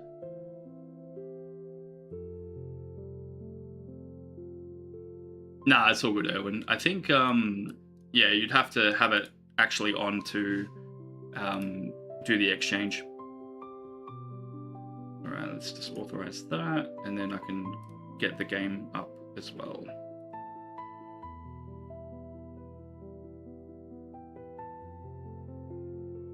Okay, that's connected. Awesome. Let me go game capture. Do this all on the fly because I'm very prepared and organized. And let's do that. Let's do that. Let's do that. And we'll do this one. Alright, so just for fun, we'll do some racing. Stream Animals is free on Steam, so if you are a streamer and you're looking for another racing game that is not the other ones that everyone has, then this is another good alternative. Confirm. Don't break. Okay, cool. You can customize your appearance and stuff as well. Game's loading. I think it's !play? Join, !join or J. So yeah, you could be a bear, cat, dog, fox, goat, pig or sheep. And yeah, it's just for fun. So yeah, just !J or join in the chat if you want to play along. Quack, that's it. Hey Tacos, welcome in. Yeah, go do the duck racing. I'm thinking about getting Ibsy's horror game as well to play in October, so that might be fun. Yeah, Admiral tried to explain it's too expensive, especially since some of the currencies are also new to start takeovers. That's true.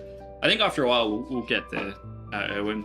And yeah, I think probably for the rare and even for the G7 uncommon, I'd want them. Like, but yeah, by the time I get there, it's fine anyway. I have enough. But all right, 28 seconds left.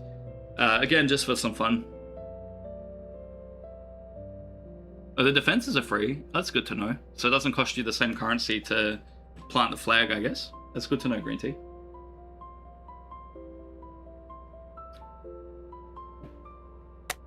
Alright, let's see how fast I can speed through all the racing stuff. It's no F1, but it is a bit of fun.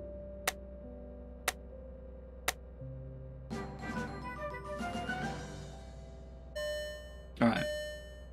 It's lights out and away we quack. Who's in the lead? Scoper's in the lead at the moment, followed by Funky, followed by Bear the Hellas. It's neck and neck. Scoper jumping over the first loop. Taco is already getting hit there. Scoper getting the speed up. Bear the Hellas speeding through and into the wall. Scoper with the speed up and good driving as well. I'm in 3rd place as well. It's me, Bear the Hellas, and Scoper. Scoper still in the lead. Scoper doing well. !A, B, or C is the owl, lizard, or chicken, which you can hurt other people in the track as well. Scoper developing a commanding lead here, getting the bow and arrows. The next power up there, getting hit by the chicken. Bear the Hellas and Taco's getting hit as well. I'm in 2nd place. Green Tea getting the big Bear the Hellas flying through. Green Tea running me over and hitting me. Scoper still hanging on to the bow and arrow. They're about to lose it and run out. He's 3 laps in the race as well. Taco's in 2nd place. Bear the Hellas in 3rd. Green Tea in 4th. Funky in 5th. Coming around the next set of corners. Scoper again getting hit by the same chicken. Taco's getting the lead now. Taco's through goes Taco's. Bear the Hellas with the speed up. Will he use it? Well, he does. He's speeding through around the corner now. It's Taco's and Bear the Hellas. Who's going to win? Taco's is big as well. He can run over Bear the Hellas here, but doesn't have it long enough. Bear the Hellas and Taco's in 2nd, and in 3rd place is Scoper, but still with a chance to come back and win. The 2nd of 3 laps. Bear the Hellas. What happened to to Tacos. I don't know. Better Hellas with the bow and arrow there. Tacos getting the mushroom. Scoffer hitting me with the mushroom. Tacos hitting Lord Scarron with the mushroom. Better Hellas are now with a massive lead here. Can anyone catch up to Better Hellas? No, they can't. It's Better Hellas for the win. Well done, Better Hellas. Congratulations on your race win there.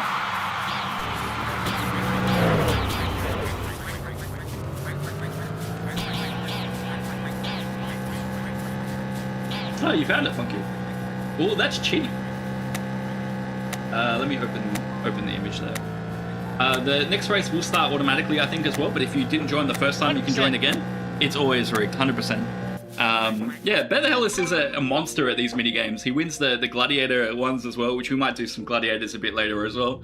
But yeah, if you want to jump in, !play or join, sorry, !join or J. And if you're already there, we'll do 3 races and then we'll check out the territory captures. Where'd you find that, Funky? It's awesome. It's cheap. Cheaper than I thought. Scoffer wants to be the cat. Nice, nice. Erwin's jumping in now. 5 seconds.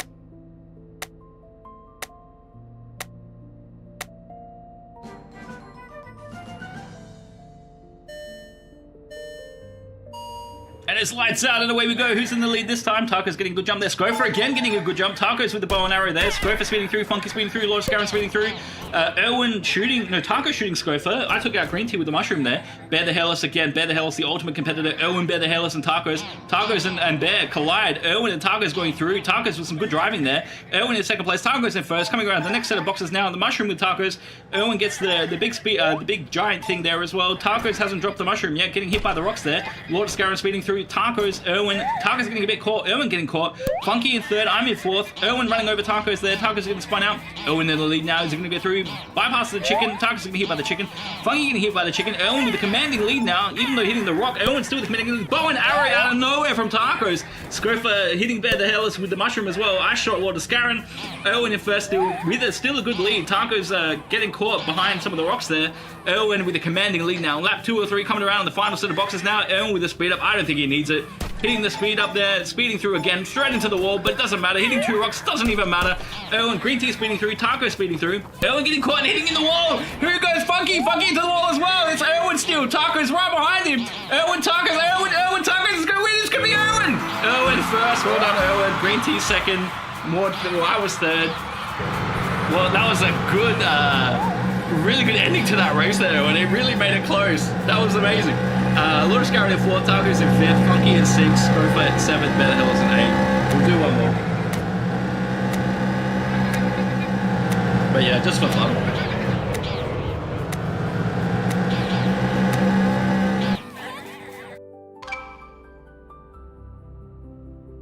And again, if you're already in, you don't need to join again, but if you want to join, !J or join, and then, yeah, you get a random animal, or you be a sheep, pig, goat, fox, dog, cat, or bear. Ram Scoop jumping in as well. Nice, nice.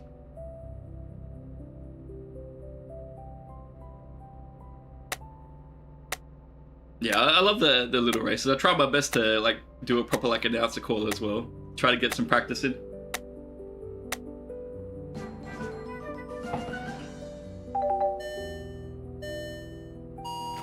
Alright, lights out, away we go. Who's in the lead now? It's Funky in the lead there as well. Funky gets speed up there. Bear the Hellas with the bow and arrow there. I was speeding through a rail, hitting the corner. Funky got shot there. Funky got shot by Green Tea. Tacos ran over both Green Tea and Ram Scoop. Tacos ran over Erwin as well. Tacos killing everybody at the moment. Tacos the killer. Morty first, Funky in second, Tacos in third, Bear the Hellas in fourth. It's much of the same people again. I don't know how they keep doing it. Is it going to be a rigged race by me? Let's see, I got the speed up there. Bear the Hellas got the big one there. Funky speeding through as well.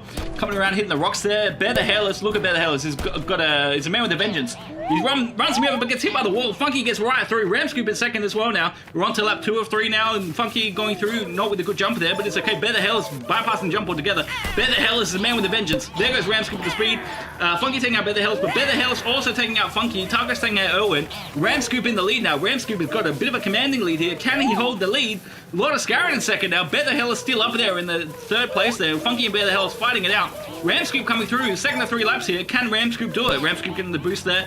Going through, hitting the rocks, but still doing alright there. Funky took out Bear the Hellas there. Lord Scarron speeding. Ice Red through. Bear the Hellas taking out Funky. Scoffer speeding through. Ram Scoop with the win there. Well done, Ram Scoop. Congrats, Ram Scoop. Lord Scarron second. Bear the Hellas third. I was 4th. Scoffer 5th. Funky 6th. Erwin 7th. Tacos 8th. Green Team 9th. Welcome in, Ticker Boom as well. I think you just missed it by a second there, so we'll do some Gladiator stuff a bit later as well. First race, that's it. It's all you need, Ramscoop. You just need to win one, and then you've won them all. Now, if you retire, then you have a 100% win record. And yeah, best lap as well by Ramscoop too. So we're going to end that session there. Thanks everyone for playing the race. It was a lot of fun. Funky did send me the Vengeance pool in territory services, so I appreciate that. Let me bring that up as well. And it's cheaper than I expected. So 100 of the currency for a single blueprint. So you can even get 2 blueprints for 1500, which is really expensive at the moment, but might be better down the track. But thank you so much, Funky, for sending that through, because that's a lot cheaper than I thought. And if that's the case with the G7 uncommons on rares and epics as well, if anyone has those numbers, I'd love to see them. But that's reasonable. Like, I'd be happy to pull that every day of the week to get another blueprint. Send the whole list, same place. Okay, let me check. And the cooldowns, that'll be the interesting part. Does it have a multi-day cooldown? Thanks, Funky. Let me go back and pull the rest up. Oh wow, nice. So the G7 uncommon is 120, and 2 is 3,000. So that's really good. Let's see what else is interesting here. Yeah, it's cheap. Like, the activation is the expensive part, but the rest is cheap.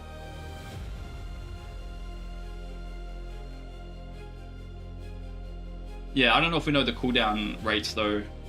If we did, that'd be good. But if not, like, I'm actually not too upset by that. I think that's fine. I don't know if it's a multi-day cooldown. If anyone knows, let me know. But still, like, if we go back to look at the claims in the refinery, like, you get... Oh, we started territory takeover. Let me get my other ship out there. Got one that's not in territory. And yeah, as time goes on, we'll upgrade each refinery node as well. And now, because we did drop to reclaim, as you go up and down the 3 to 4 to 5 or 1, 2, and 3, you can repull the chest. So yeah, 150 here with 3 out of 5, and then I've already got enough to get potentially a G7 blueprint uncommon one, and that'll be every day. So. Or as far as I know, every day.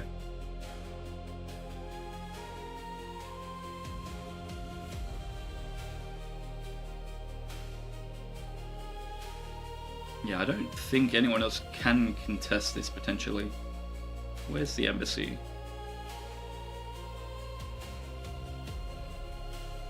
Compete as an alliance to capture its own during a takeover. No, that's not what I'm looking for. I don't know if you do need a 3-star to get a 4-star. I don't think you do. I think you just need a 1-star connecting, maybe. Oh, 3-day cooldown. Ah, Sid, welcome in. Early in SFW can compete with us twice a week. Okay, so 3 days is still, it's a little bit expensive, or a little bit long, but I mean, I'm still happy with, what, 120 refined Isogenite for a G7 uncommon blueprint. I think is good. So where are NSFW? Oh, but they're our allies. They wouldn't go to take it. I mean, they could try. I got to check out Discord and see it as well, and Funky to see where our 5th territory is going to go, or if we're even going to get a 5th. But I think we've done really well as an alliance. So hats off, Sid, for kicking us up the backside to get us back into shape to fight for the territories again. So appreciate the hard work you guys are pulling for the alliance. Cool. Let's see, I think... Oh, Surges, that's what I need to do today.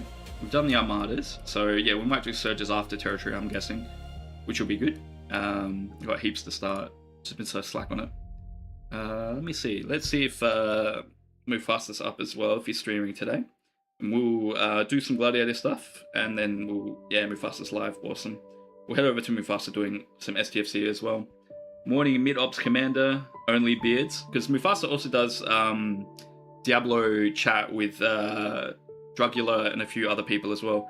Kelta is also streaming Star Trek Fleet Command, so Kelta Kelt is also a great Star Trek Fleet Command streamer, and does more than one language. So if you're looking for, he knows a lot of different languages, but also very good at the game and very high up there. Let me check, see any other STFC. Not at this point in time. That's cool.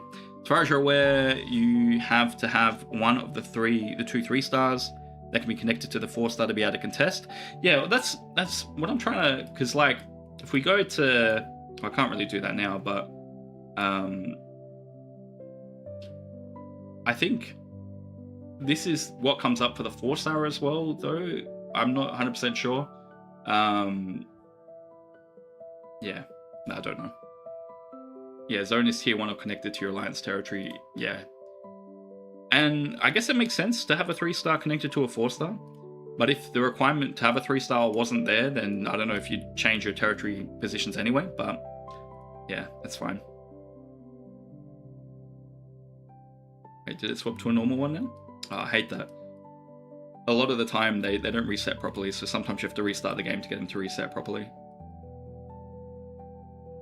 Oh, there it is. It's back to normal now. It was good while it lasted. How far am I to OPC? Oh, a little bit there. Alright.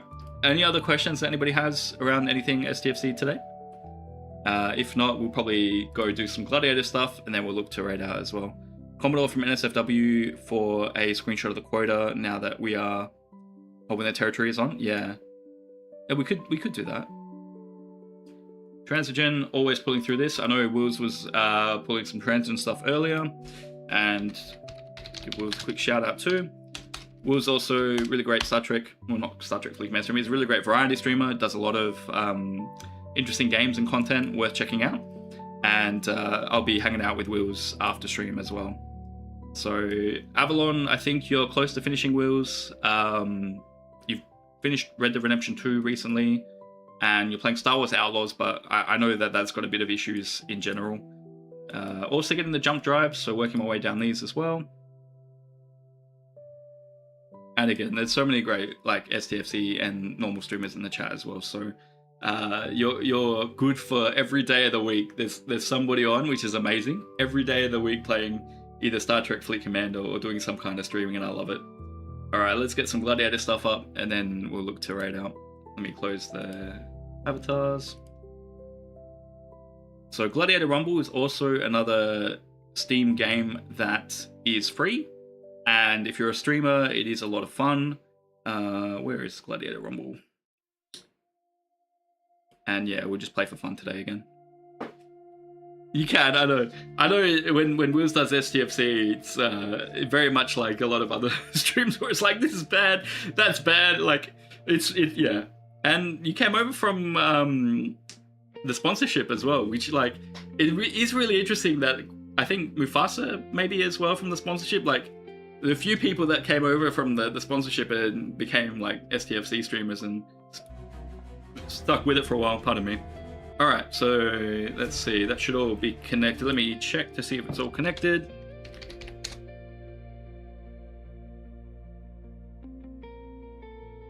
No, why is it not connected? 1 second.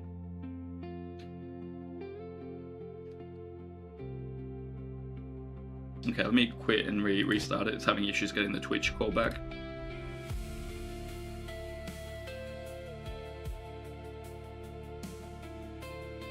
We did make some new merch as well, so I'll show that off before we go too. There's never any obligations with the merch, just a bit of fun.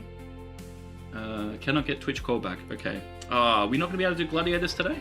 That would be a real shame.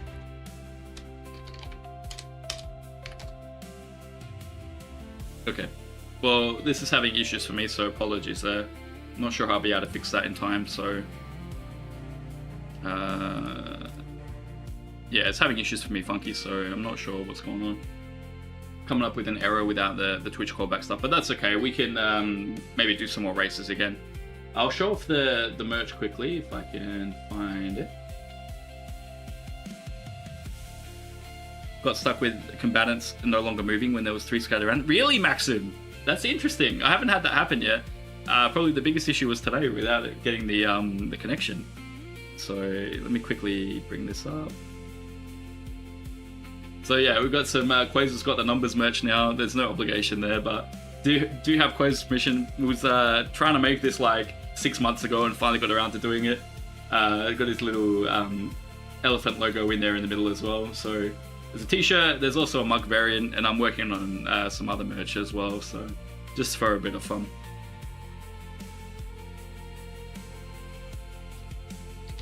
Yeah, there's a link to the merch store, but again, no obligation. Let me see if I can get this fixed. Maybe not. Okay, we'll go back and we'll do some, we'll do another couple of races with the stream animals, and then we'll get out of here, because I feel like there's not really much else to talk about. So, more than happy to move on to something else. But yeah, I don't know, yeah, again, choices for games. Let me know what you guys, if you've got any preferences for stuff. But I've got like even some PS4, like there's what's that game called? Oh, I'm blanking now. This is when I know I need to stop because I'm blanking on a lot of stuff. But I've got a lot of PS4 games to play through as well, and yeah, I'm keen to just play them all. Oh, the other thing is Thursday stream is going to be Friday this week because there's a family event on Thursday, and then next week again another family event on Thursday, so that Thursday stream will also be Friday. But we might be able to go a bit longer on the Friday because it will be to the weekend, so we'll see how that goes. Let me see, where did I put it? This is when I know I need to stop because I'm missing everything now. Oh, I did play Mecha Chameleon with Mosh on Sunday morning. So I think again Mosh is going to be doing a weekly Mecha Chameleon thing. So for my time it was like 8 in the morning, so I'll be probably doing that again with Mosh this weekend.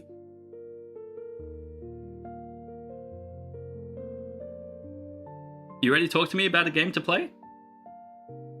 Are we talking about the D&D stuff, Maxim? Or have I forgotten? I need to do that. I need to make a character. I'm really excited for that. So when do you think that'll start, Maxim? Like, I legitimately am very excited to play that. It's the Star Trek Adventures D&D group of campaign stuff. I think that'll be really fun and exciting, and like I haven't done a lot of D&D stuff before, but because it's Star Trek, it's gonna be really cool. Let's see.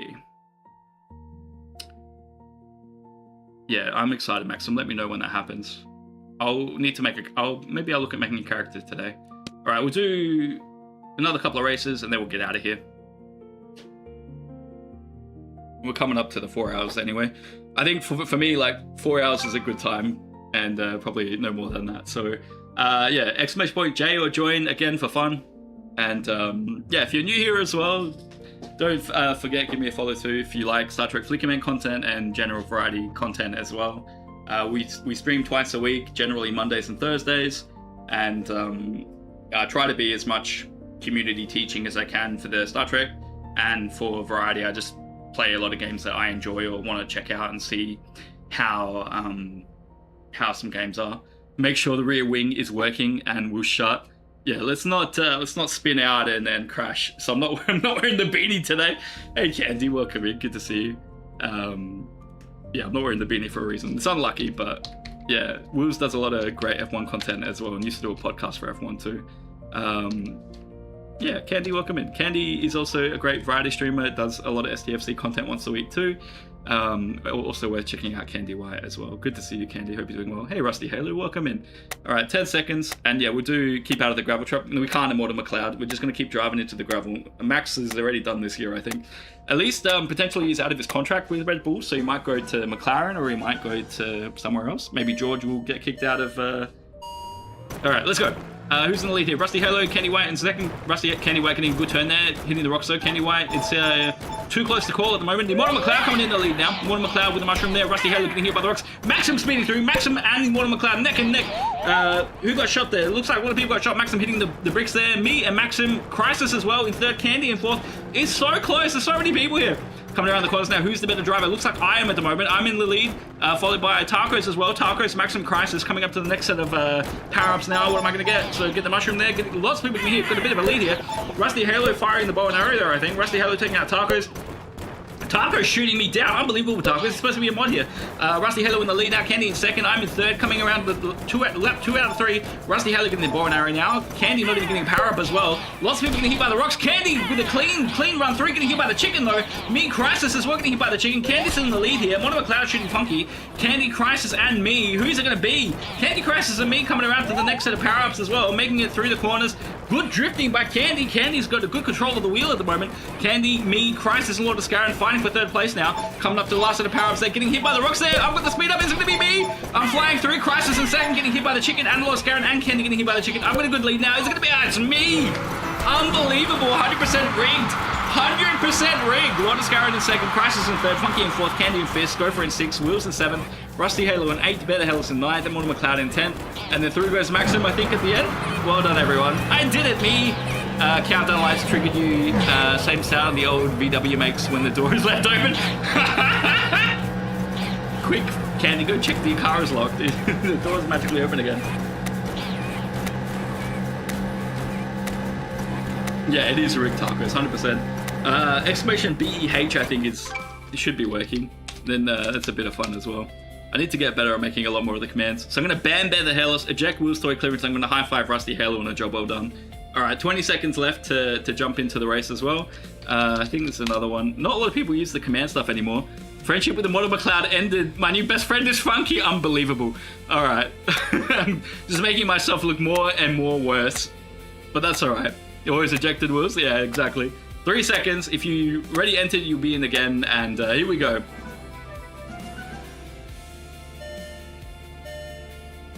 It's lights out and away we go. In the lead is Bear the Hellas, followed by Candy White. Targo's Chemtech as well there. Bear the Hellas getting the bow and arrow there. Oh, into the wall. Targo's flying through. Targo's getting shot though. Bear the Hellas coming around the corner. It's Lord of Scarron, Wheels Toy Clearance. Bear the Hellas coming through with getting a little bit of a good lead here. Wheels and Lord of Scarron are right neck and neck. Coming through the drifting corners now, Funky in fourth. Ooh, Bear the Hellas, not really good drift there, getting caught up there. Bear the Hellas getting the mushroom. Wheels Toy Clearance to the speed up. Funky getting the bow and arrow. Who's going to come through? Scrofer shooting the Immortal McLeod. Wheels Toy Clearance flying through. Bear the Hellas hitting the rocks. Funky also hitting the rocks. Funky shooting Wheels Toy Clearance. Rusty shooting Lord of Scarron. Crisis flying. Maxim shooting Rusty Halo. Bear the Hellas dropping mushroom on Funky. Coming around the corner now next to the power-ups. Lap 2 or 3. Bear the Hellas to speed up. Look at this lead. Really great handling there by Bear the Hellas, avoiding the rocks and the wall. Targo's in second. Lord of Scarron in third. Coming around through the chickens. Bear the Hellas is getting the tires warm, doing a little bit of circling there. I shot Rusty Halo. Candy dropped a mushroom on Crisis. Bear the Hellas with a massive lead now. Coming through, dropping the mushroom there. Looks like no competition for Bear the Hellas. Coming around the corners, the last of the rocks. Coming through, getting hit a little bit there. Funky riding over Maxim and Candy speeding through. Someone shot Bear the Hellas near the end. Targo's keep coming around, getting hit by the chicken. Is it going to be Targo's? Is Targo stolen this from Bear the Hellas? Yes! Targo's Chemtech is the winner! Unbelievable! Stolen the lead from Bear the Hellas. His streak of winning is being dissipated now. Targo's Chemtech with the win. Bear the Hellas in second, Lord Scarron in third, Scoffer in fourth, Maxim in fifth. Well done, Tacos. Unbelievable turnaround right at the end. Wow, what a race. That's what you want to see. Let's see. Funky in sixth, Candy in seventh, Green Tea in eighth, Mono McLeod in ninth, Wolves in 11th, Rusty in in 10th, Rusty in 11th. Let me just check this quickly. Oh yeah, thanks as well, Sid. I appreciate that. I'll bring that up on stream in a second as well. Yeah, I don't know if you need a 3-star. All right, we'll do the last one here, then we'll have a look at the screenshot for the quota takeover. And then we'll raid out to Mufasa, who's also doing Star Trek Fleet Command. Need to hydrate more.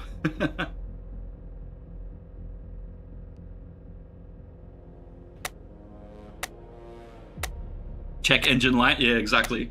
We're gonna check some animals for illegal substances as well.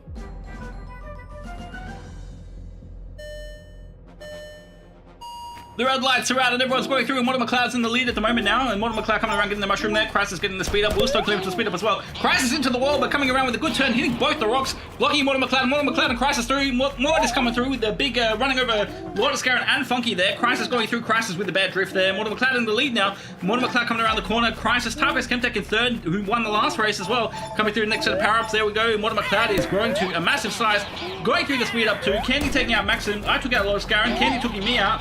Targo's taking out Crisis as well. Everyone getting caught by the rocks and the chickens there. Who's coming through? Mono McLeod driving through well. Rusty Halo in second, Green Tea in third. Mono McLeod coming around the next set of speed ups there. Rusty Halo, Green Tea in third. Mortimer Cloud with the bow and arrow there. Can he avoid the rocks? No, he's hitting both the rocks. Rusty getting shot by the chicken there. Funky speeding through. Rusty running over Green Tea. Taco's taking out Candy. Bear the Hell is taking out Crisis. Gopher taking me out.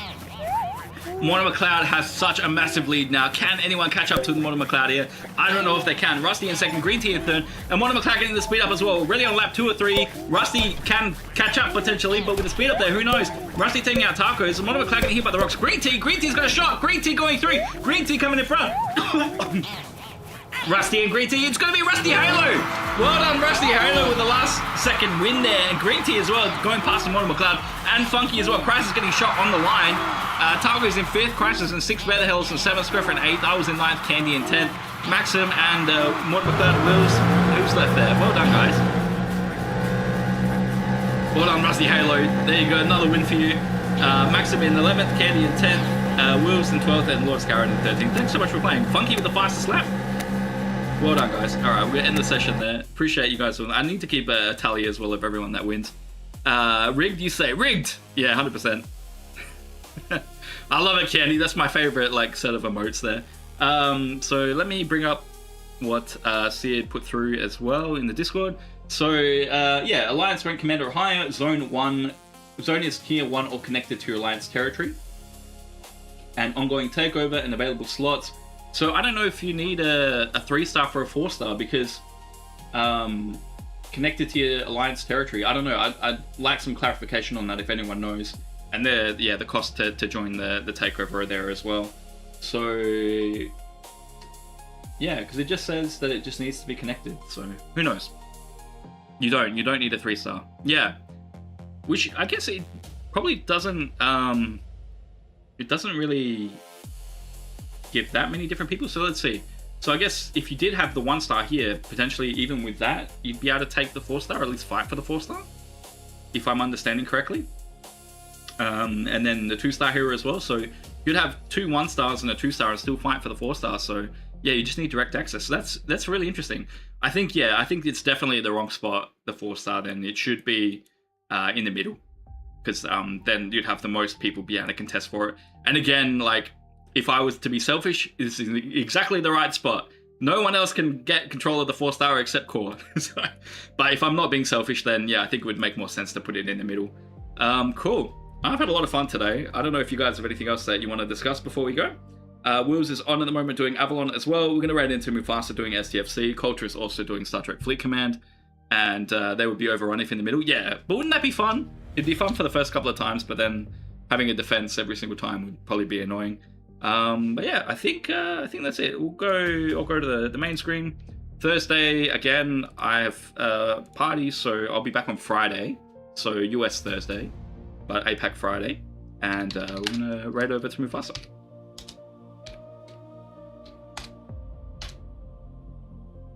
Right, is that gonna... Oops, invalid username, always happens.